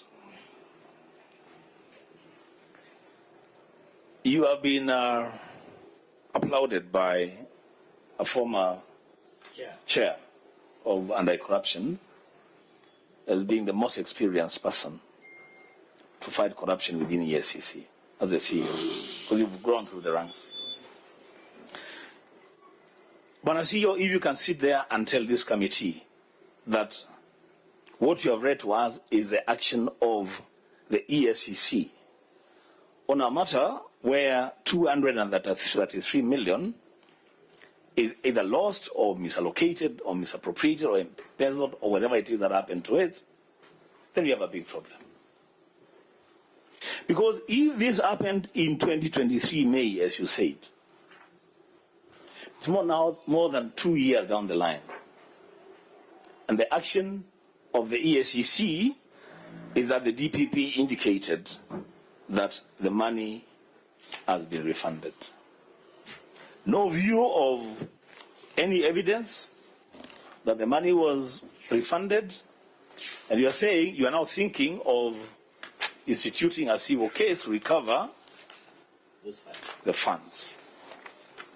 We have a big problem. Let's just conclude that we have a bigger problem than any one of us is willing to admit. Chair and the CEO of EACC. This is just one county. And you know what happened to the Kenya Urban Support Program 1 and 2. We all know. We can hide, try to hide, but we all know that there was serious misappropriation and theft of those funds. We can say provide evidence or whatever it is that we say, but we all know it. And you know that program has since collapsed. A program that was supposed to really help us, especially in our journey of devolution. Now, if 233 million just appears like that, and there is no view of what happened to that money and where we can recover that money, that is one county. We have 47 counties. Chair, I have nothing more useful to say. Senator just in 30 seconds. Just before you go, Yes. you know we are looking at few cases so that you can bite deep. We had the option of looking at all the cases so that we bite shallowly. But we elected just to look at 2 or 3, then we go very deep. So here, this action, ESC action, is very interesting. DPP indicated that review of the evidence had established that the funds had been refunded. That is not an action. That is just an observation. So we needed to know what EACC had done after it discovered that the funds misappropriated had been refunded. We should have gone back to the county and at least did investigation. The path that we want to follow is CEO of doing investigations with a view of having civil proceedings to recover. There is no money to be recovered here because it was refunded to the votes that was supposed to use this money. Senator Argei. So that you make a ruling, because I think we have conversed on it much. I think there is a question you ask which the CEO and the chair need to ask. In most of these cases that DPP has withdrawn unilaterally without consultation, how much likely, you had given us approximation, but you didn't give us on the 17th. Finally, you know, Regina, if you are doing evidentiary analysis, money that is such as Kenya Up and Support Program from under the PMF Act is based on special purpose account. You know that. Under the PMF Act, if you have to do a reallocation of money, you do supplementary one in a county assembly, even at the national level. So you should be giving us that when this money was put at special purpose account, then you should give us evidence that under supplementary one, the reallocation was approved by the County Assembly of Garissa under the Public Finance and Management Act. And then finally, in this reallocation, the programs, because the law under the PMF Act, you cannot spend the money without approval in the budget. Today, it's not like your money. Even if today the committee of the Senate, we must go through reallocation process, which is under supplementary, either 1 or 2. So in your investigation, as you rule the chair, I think, Chair, what I am requesting, I know you are consulting, what I am requesting, because we have conversed, is for you to direct the EACC to give a status report on where this money is. And also when DPP appears, they should tell us how did they know it was recovered. I thought this has been a good news that they should have shared with EACC by saying, look here, gentlemen, this is 233. This is where we have traced the money. You are the investigators. Here is your file. Can you follow up on this? So, Chair, can you rule that this matter is kept in view? Let us get in the next 14 days on the status of this 233 million plus. And this is a lot of money that would have changed. And I agree that COOPs 1 and 2, even Nandi, we had similar appropriations where they were doing footpaths, they were doing a market, even the county assembly investigated. These matters were referred to EACC. But that is why there was a bad record in terms of money getting from the World Bank. So, Chair, can you just direct that in the next 14 days, the charge sheet, the process on how the money was recovered, both by the DPP and EACC, be provided to the committee? I think, members, even if you flog this horse further, nothing much will come out of it. But the truth is, we need to look at our house inward as EACC. We'll have opportunity to invite DPP to come and hear their part of the story. But the way our letter was worded, it has not given us all the information that we required. Because the information that we required and the Secretariat must capture in our next letter, we wanted to have all the letters, all the cases cited from 2013 to date. Whether the files have been withdrawn, whether the cases have been withdrawn or not.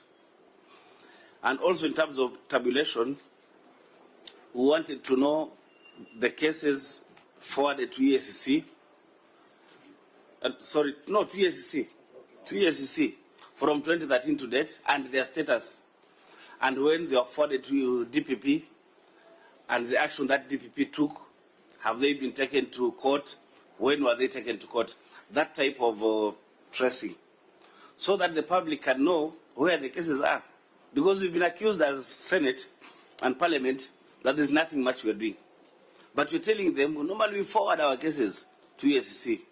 EACC does not prosecute. It is DPP who prosecutes. So we wanted to know also where the loose link is. The weak link will be established when we finish this inquiry. So for the cases that have been withdrawn, I want to direct as follows, that let us have all the files, the charge sheets and the files that have been closed, and all the evidence, because we want to also have to scrutinize them. We want to scrutinize them, and I think we don't need to go further. And the questions that have not been answered, like for number 4, 17 million was lost in the Rakanidi County.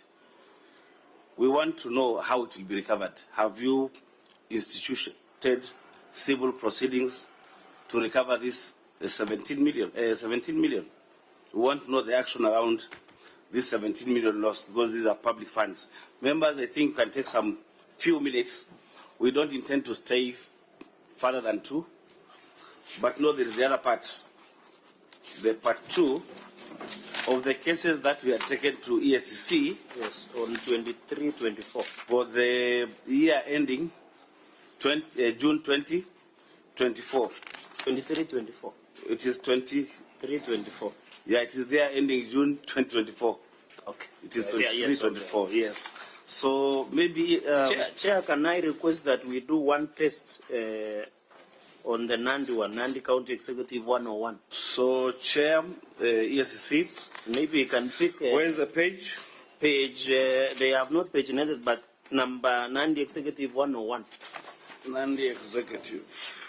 Was the last before the esteemed and distinguished signature of Abdi M. Mohammed, MBS, the CEO. Yeah, maybe you can sample that. Yeah, it is on the last part. So the one that we had forwarded for recommendation as the company. Yes, CEO, let's look at that. Let me say the second part, Chair. Yes. Remember, these were the committee, or rather the Senate, looked at these matters in March. The report, I'm giving a general view of all of them. Sorry, let me improve on my direction a bit. Can you give us the cases in 14 days? The files that we requested for. 14 days? Remember, we don't have the court files. We can only provide our files. Yes. Yeah. So 14 days? 14 days is... With the evidence? Yeah, so is good. It's so directed. Yeah. Yeah. So, Chair... You want to add something? Sorry, if to help us, where there is an application filed by DPP in court, because you said you have officers holding brief, get us copies of those applications. Okay. Okay? So, yeah. And because we want to help each other, if you can also get us proceedings. Let's have a set of the proceedings. Like there are cases you have cited, they are dragged because applications are filed. You know, you are looked at being professionals. Sisi ni wanasiasa. So if you give us facts backed with evidence, you make it easier for us. Yeah. Thank you. So that ruling also goes for the tabulation that we asked for. Okay. All the cases from 2013 in all the counties. Whether they're still there in court? Yes. Chair, I seek indulgence on this matter. That second leg of responses is a lot more current than the previous one. I heard you say that we'll not be here past 2. It's not like 20 minutes to 2. I would rather you don't rush this section, Chair. I would rather we have another day to deal with this matter. This is a very, very current issue.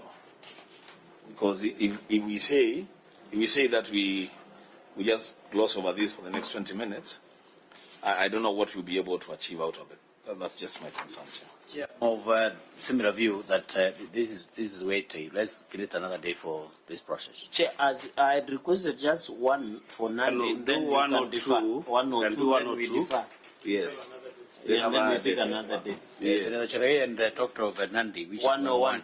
Yes. You can pick 101, and maybe one and then another one, then we then adjourn. yeah. Yeah. See you. Chair, let me say that these are fresh matters. We picked this from the Auditors General in Auditor General's report in July of this year. And that being 2 months down the line, there is nothing much that have been done on these new cases.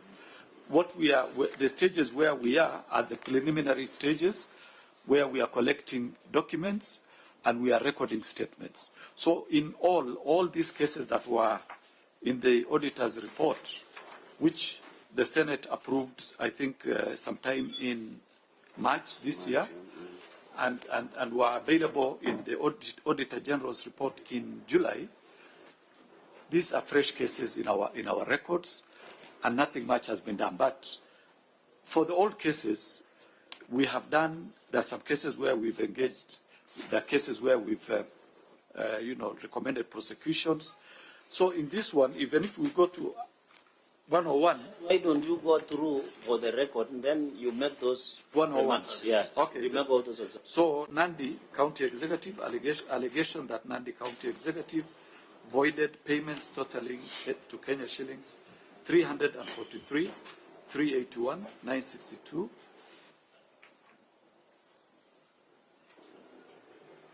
Okay, 77 purchase orders for Department of Roads and 40 purchase orders for Department of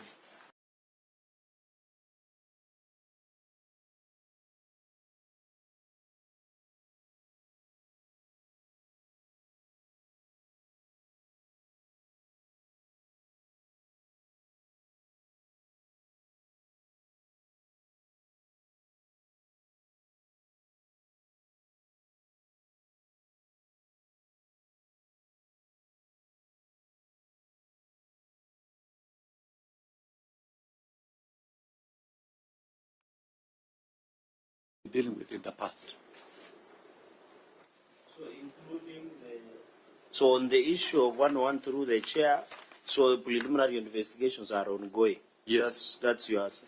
But looking at the one on, you have indicated, let me just pick one. I have seen, Chair, just indulge me, on cases DPP should consent and subsequent withdrew the consent. I think that one we had discussed, Chair. I just wanted to pick one, Chair, on, is it you have not paginated, there is one on Nyamira, where you have... But even before you go to Nyamira, CEO, when you say preliminary investigations ongoing, what have you done? What is the action that you've done? You've written maybe to counties. What have you done? Documents. Yeah, the first thing we do before we commence investigation is to analyze the evidence and what is required. So we come up with a work plan, which basically guides us on how to go about it. In most of these cases, we've done letters to the county governments. In others, we are analyzing the evidence that we have. Remember, we are relying on a report from the Auditor General. The Auditor General's report doesn't give all the evidence that is required to prosecute a criminal case. It basically gives an overview of what they came up with. In some cases, they have not been given documents to verify what they were looking for.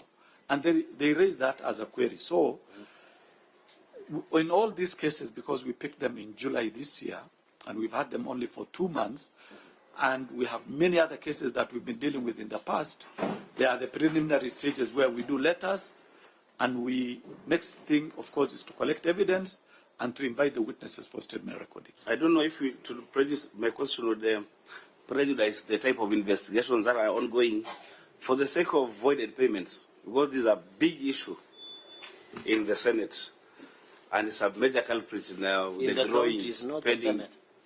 In the counties. In the counties, yes. But also, we've really escalated it to be a big thing. Do you have an investigator here on these issues? And what type of documents would we be asking for to try and crack this issue of voided payments?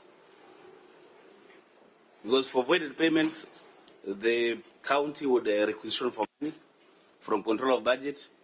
Then when that money is sanctioned, then they pay different suppliers. So what type of documents will we be looking for? So, Chair, first of all, we'll be seeking the IFMIS records to see, and of course, the allocations made by the COB. And then if we, because it's alleged they got the money but then spent it for other purposes, maybe which were not even planned for. So we will ask for procurement documents. And then we'll also want documents to show us how did they spend the money and where did they spend it.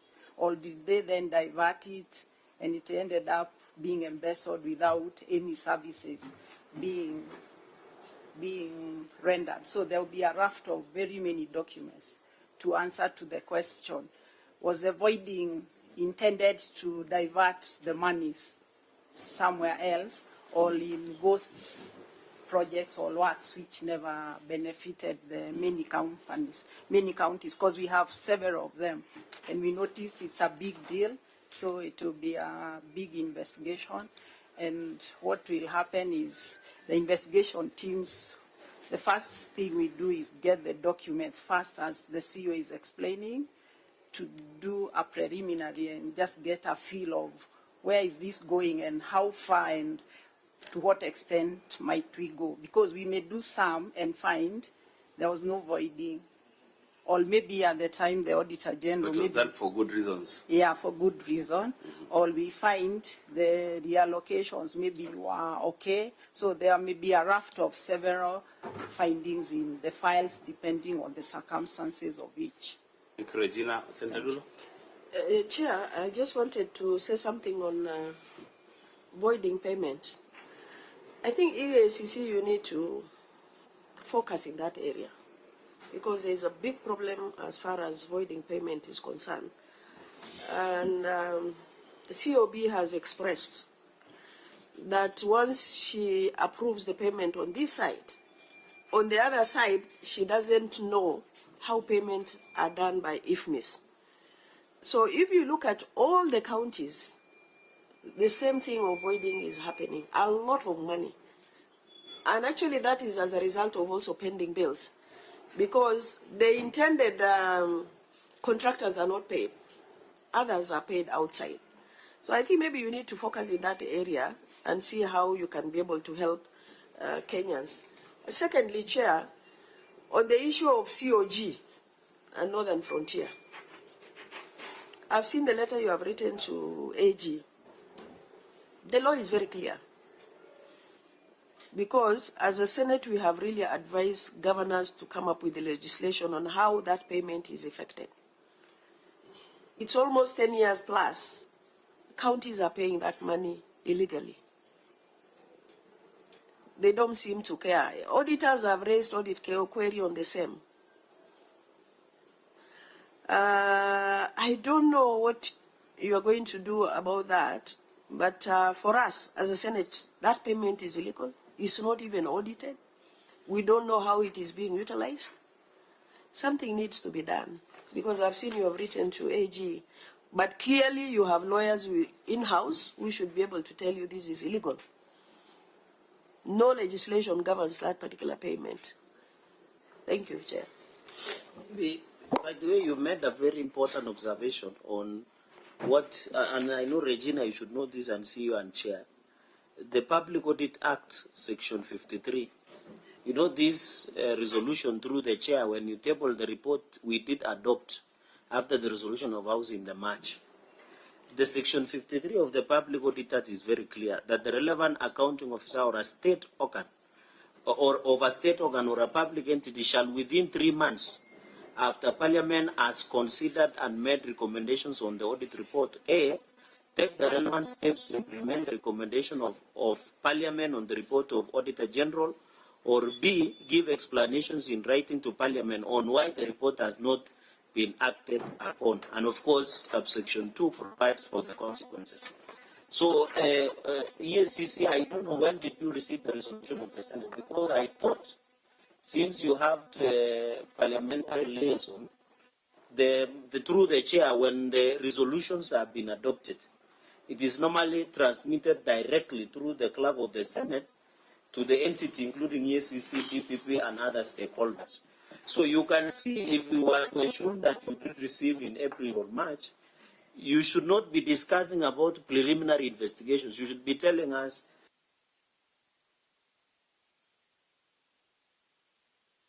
Section 63 of the Public Audit Act demands of all of us. Because I'm investigating white-collar crime or white-collar crimes is a bit technical because of the many aspects that is involved. But having preliminary almost 7 months down the line does not look very good.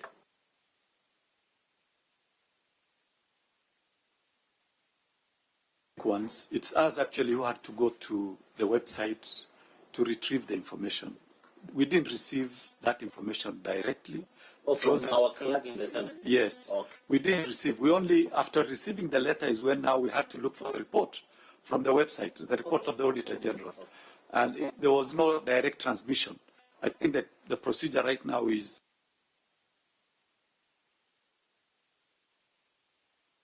when we make a resolution in the House, what follows? Through the chair. On this particular one, it was posted on our website. So there is no modality of transmitting to entities? A letter went, referring them to the website. To the website. So when was the letter done? In March? The letter was done in March. I mean, then did you receive the letter? March, I think. We have the letters. Let me see. Because if you look at Section 53 to the chair, and you ask a very important question.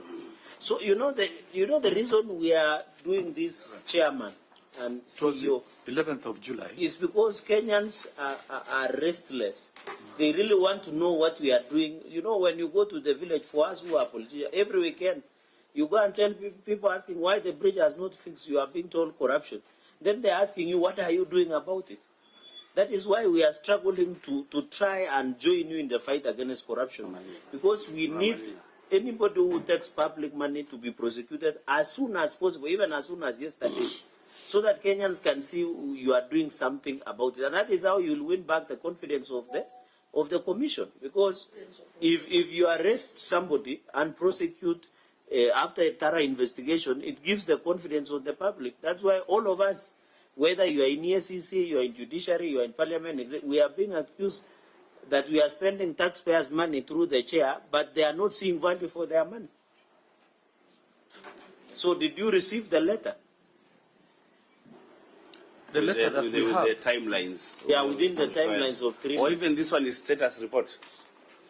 Even this one is status report. It is status report, but it's beyond the 3 months. Yet the Section 53 mandates them to respond back to our recommendations and resolutions. So when he said, not on invitation, we invited them to come. Yes. Assuming you didn't invite them. But it is, the law provides that they are the ones to update us. Yeah, that's what I'm saying, yeah? I'm asking them the now. way Section 6 of the DPP Act. Chairman, assuming we didn't write to you, would you have written to us, giving a status report? Chair, we normally give a report, quarterly reports that we send to Parliament on the status of all the files and cases that we have, those that have been investigated, prosecuted, everything, including the ones that are still undergoing investigation. So that we do as a matter of procedure. But I thought that is different. Because Section 53 of the Public Audit Act is specific on the recommendations and resolution after OAG. Can you read the section, Malcolm? Section 53. As Malcolm goes through that section, I've already read the section.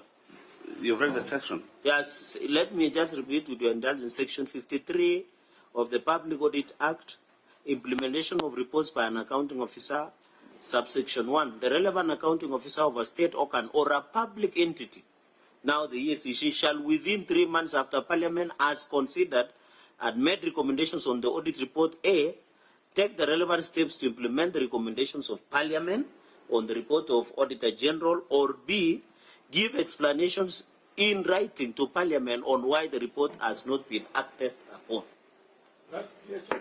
It's clear, Chairman. Very clear. And you are working that, with that section should be complied with. I think, Chair, the letters that we have received are the ones that actually called us to. But the one on our resolution. Do we have it? Can Before you read it? Just read it. Just go through it. We need to confirm because George, was it received? But CEO, you know, that's why we're having this engagement, so that we tie the loose ends.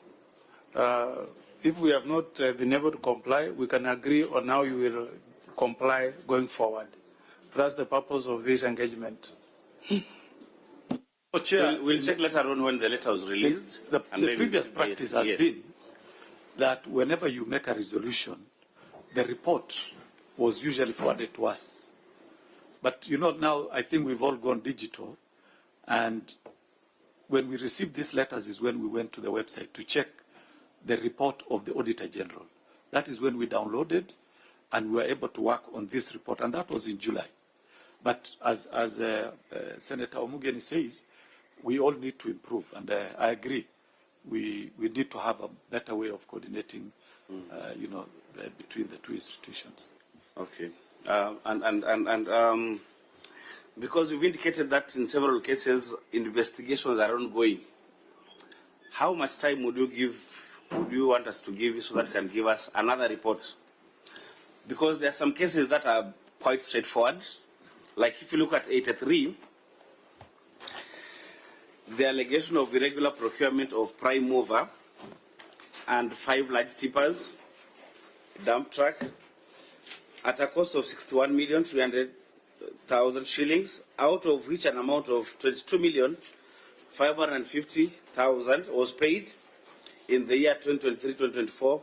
It is alleged that the equipment was acquired and delivered in the financial year 2022-2023. However, the purchase of the heavy machinery was not included in the annual development plan of the said year. So how long would it take you to do an investigation on this one so that you give us a report? And several others that look quite straightforward and look quite easy. Chair, let me say that these are not the only matters that we are dealing with at the Commission. There are very many cases that are still ongoing. We'll have to find space to accommodate these other ones, remembering that we have limited resource in terms of the investigators and the lawyers that are to do with it to handle the cases.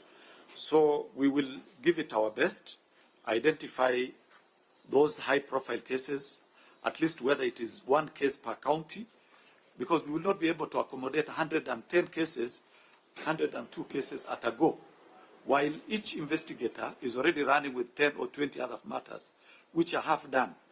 So we will have to accommodate them as much as we can, but for now, we cannot commit ourselves and say, this is when we'll produce the reports. Chair, CEO and Chair. So, CEO, if Kenyans are listening to you, what do you think they would imagine? Because if you are using that assessment, then in short you are saying it can take the next 2-3 years. Is there a way you segregate cases so that there are cases that, and your lawyers and investigators are here, that is it possible to segregate cases so that the cases that are direct? You know, I agree if there are cases who use MLA and international aspect, it can take long because of catering. But if the cases are open and shut, shouldn't you have a timeline? Because you remember, and luckily I served as the jailer chair in the last session, there were even proposals when I think when the current Nurdin Haji was DPP, there were even suggestions among Kenyans that issues of corruption we should conclude within 2 years, 24 months. There were even that suggestion. So having that in mind, do you think a feasibility where we can amend the law and say through the chair that corruption cases should and must be concluded within 24 months so that Kenyans get value for? Because I remember in one case, Nandi County, for example, your officers came, and I know you might be aware of this case on the payroll scandal. They carted away documents, They have people who are fired. Up to now, 2 years down the line, no one has been arrested. So when you even go and tell my people in Nandi, you know, Eacc walikuja wakafanya uchunguzi, they will ask you, are you mad? Because they have waited for 2 years even for a clerk to be arrested. And that matter, by the way, is open and shut. Because the people who are earning money legally through the payroll were people who are ghost workers. They are known. It is easy to track them. I'm just giving an example. I don't know the status of the investigation, but I'm just giving an example because the payroll shows XYZ was earning money without working. So I thought that is a very easy case to prosecute, because if it was Cherargei, for example, earning for chief officer, yet he was not working, you can invite them for statements and prosecute. So is there a way you can segregate cases? Say that you are telling Kenyans, look, these cases XYZ, we found it that they are open and shut cases, we'll prosecute. For these cases, because it has aspect of complexities, we will do this. And that comes to the question, because I know where you are coming to, on the issue of appropriation by Parliament. I know that is a challenge, and resources and what have you. But you have regional offices. What is the role of your officers in regional offices like in South Rift, in North Rift, in Garissa, in Coast? What is their role? Are they supposed just to go and arrest, then forward all the files to Nairobi, or what do they do? Thank you. Chair, let me comment on the last, the last case that the Senator talked about. That case is right now being read by the lawyers. That is the last stage. So we expect in the next, maybe in the next 2 or 3 weeks, that file should progress to the DPP for charging. Now, as to our policy, we have a policy in terms of prioritizing cases, because every 1 year we receive more than 3,000 reports, complaints. Remember, we receive reports from the Senate, we receive reports from the National Assembly, we receive reports direct from the Auditor General, we receive reports from members of the public who walk in. The number of investigators we have are about 200. Now, if you are to deal with 3,000 complaints in 1 year to be handled by 200 investigators, that's a tall order. So we have a policy, and we've come up with a procedure to prioritize our cases. The first thing we look at is the public interest in the case. Like the case you talked about is of high public interest. Now, the next thing that we consider is the value of the money involved. If, for example, you have a case where you have 100 million and another case you have 1 billion shillings, we will prioritize the 1 billion shillings. To the complainant who brought that complaint of 100 million shillings, it looks big and it should be dealt with tomorrow. But that is the reality, because we have to deal with the resources that we have. Number 3 is actually the personalities involved. If, for example, you have a very senior personality, public officer, it takes a precedent over a junior officer, for example, like a clerk. So when we put cases along those measures, there are cases that will not be fast-tracked, other cases will be fast-tracked. So that is why, Chair, you will allow me not to commit to a time frame on this report, but in our next meeting, we will have been able now to indicate, you know, looking at all factors that are available, to indicate when we are likely to forward or to conclude these matters. Thank you, Chair. Just to donate, members, closing remarks to Senior Counsel, Senator Omogeni, you will comment. Then we give the CEO, the Chair, to give your final remarks, and then we close the meeting. We said we'll close our meeting at 2. Senator. Yeah, just to thank the team from Eacc, Chairman, CEO, and others. This is a useful engagement because as a committee, we want to enhance good governance, proper utilization of resources that go to our counties, and we can never have a better partner than Eacc in this endeavor. And as you have heard from Senator here, we all get serious challenges from our respective counties. People want to see how impactful resources that have gone to our counties, how effective have the resources been to the people at the counties? And the people expect those who have embezzled public resources to face sanctions, to face consequences. And the only entity that Kenyans look up to, or even us as a committee, it's EACC. So let's open this chapter of collaboration, working together, ideas on any changes to the law that you think will enhance your capacity of being very effective, because that's what we want and that's what Kenyans want. And the Bishop, I know that's a hot seat, but you are a man of God. Take courage. Even me, I used to be there. I left. I have not died. I'm still living. So, yeah, take it on with courage. Many countries even go after retired presidents. I saw, I think yesterday, I saw somebody in, where is our Natra? Where does he come from? Which country? Was jailed for 1 year. I've seen former president South Korea, so that you send a message that really nobody is a sacred cow. But thank you for coming. Let's have more of these engagements. I'm sure they will be fruitful in enhancing what you do and what is expected of us to Kenyans who are stakeholders, you and us. Asanteni. CEO Abdi Mohammed. Thank you. I think I also want to thank the committee for the invite. We are always willing to support and give the committee any information that they require. We take any criticisms that have come across as in good faith. We don't take anything personal. We are here to serve the public, our Kenyan public. But I just want to make one observation. I think the Senate, being the house that is supposed to look after the county governments, need to come up with proper legislations to deal with issues around the county governments, especially when it comes to good governance. It should not be that we only deal with issues like we are firefighting.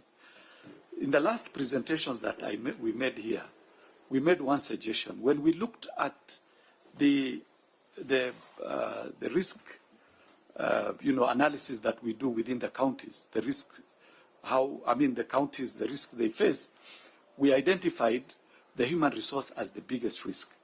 And if you look at the list that we have given on the offenses committed, it basically has to do with offenses that are deliberately committed by the human resource or are committed by human resource that are compelled to do certain things. One of the suggestions which would deal with this thing in the long run would be if the management of the human resource would be delineated or removed from the county governance management. And one of the ways of doing that is to create a central body that deals with all matters HR within the county governments, like establishment of a county public service board that looks at all counties. I know someone will say these are different governments, but if they have one central COG, why can't we think of a way of putting the human resource management in one body? Counties Public Service Board that will be able to recruit, transfer, deploy, promote, train all county government officials. Because, Chair, you will excuse me by saying this, that when we visit the counties, you will find counties' affairs being run by people who are not qualified. You will find someone who is not a specialist in procurement or who is not a member of KISIM being in charge of procurement in an institution in a county government. You will find someone who has no background or experience on finances, managing the county finances. What you would expect out of that is a situation where there will be chaos. So, Chair, what I would propose is as you engage us, as you criticize the public bodies that are supposed to deal with governance issues, I think the role of what I would encourage you is to look at the bigger picture. What solutions can we come up with in terms of legislation? And to conclude, the county public service boards are formed under a statute. They are not formed under the Constitution. So the Constitution, I can't remember the article, but basically we'll talk about their being staff of the county governments. But it's the act that actually specifies the constitution of these specific bodies. So, Chair, I conclude by saying we are willing and ready to take criticisms wherever it comes from, but I think the Senate also need to look at the bigger picture so that we don't continue firefighting issues governance. Thank you. Thank you, Chair. Very, very good recommendations, like the one of forming an umbrella public service board. In the last parliament, we tried it in the Labour Committee with Senator Sakaja to try and have an umbrella county public service board that can harmonize employment, can be in charge of even transfers. Right now, transferring a doctor from Nairobi to Mombasa is extremely problematic. So I think that is something you can take home. And even having a policy framework for all the employees is quite necessary. So I think, yeah, that's a good take home. Chairman Bishop Oginde, your closing remarks. Thank you, Chair. We want to appreciate your invitation to this committee and the interrogation of the issues that we are dealing with. I want to take it very positively because I think there are issues that have come up that would otherwise not have come up in regard to the best way we can deal with issues of corruption. Senator Omgeni raised the issue of how can we be assisted to be more effective in our work. And two things have come up. One is the whole issue of the process and the legal framework. That is something that as senators and as parliament need to look at. How do we strengthen the work of the commission so that we can deliver on the mandate that we have been given within our constitution and within our laws. And Kenyans, as you have said rightly, are looking up to us to be able to deliver this. And we, as a commission, are ready.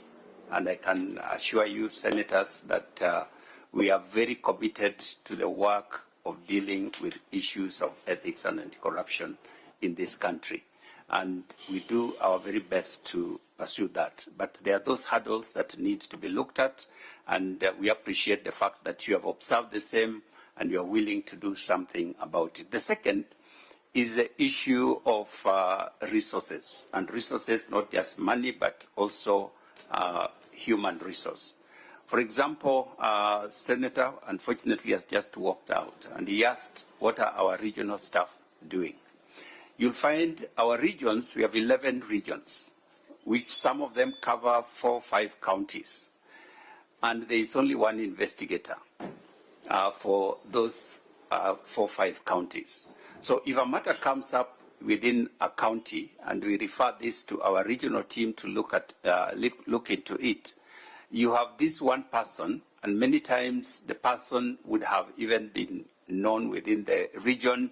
And so when they are doing investigations, it is very difficult. And that's why they have to keep referring. We have to get them support from the head office. And even the head office, we are overwhelmed by the number of cases. It is unfortunate, but the issue of corruption is really growing in our society.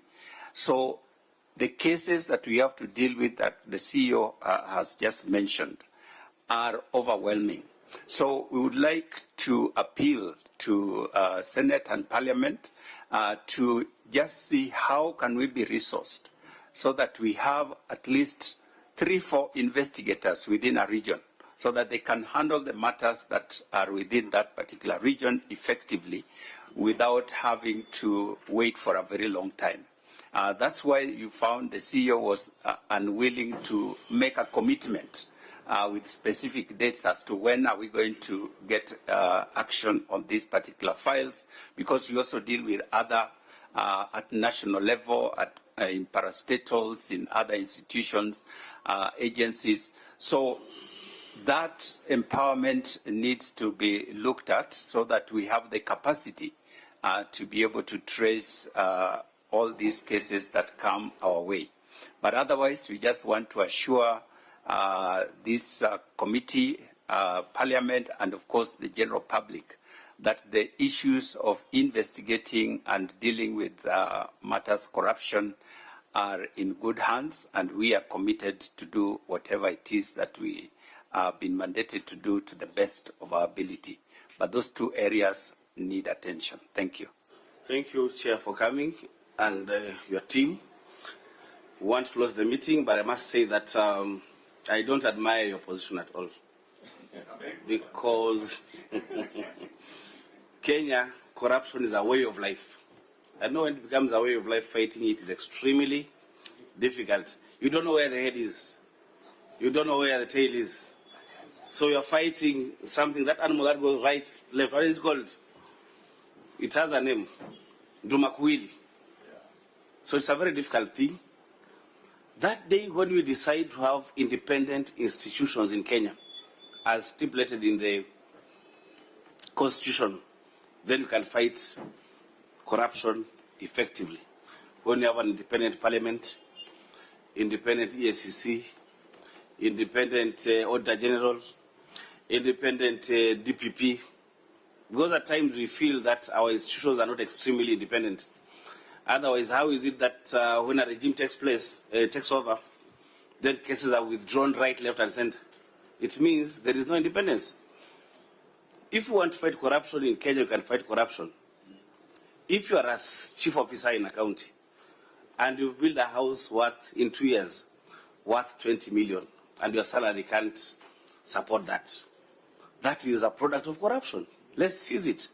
If we don't tighten our laws and work on our ethics, and hear your preachings as bishop, but even the churches also, churches are fighting, leadership is fighting. Why are they fighting? It is resources. It is corruption. So I think we need prayer. We pray for each other. We pray for our country so that this cancer of corruption can heal. Thank you so much, all of us. Our meeting is adjourned until, George? Monday, what time? 10 a.m. 10 a.m. Thank you, Kibet. Murang'a County Executive. Murang'a County Executive. Thank you so much. Also give us the schedule of the other executives so that we can approve it on Monday. Mkutano umeisha.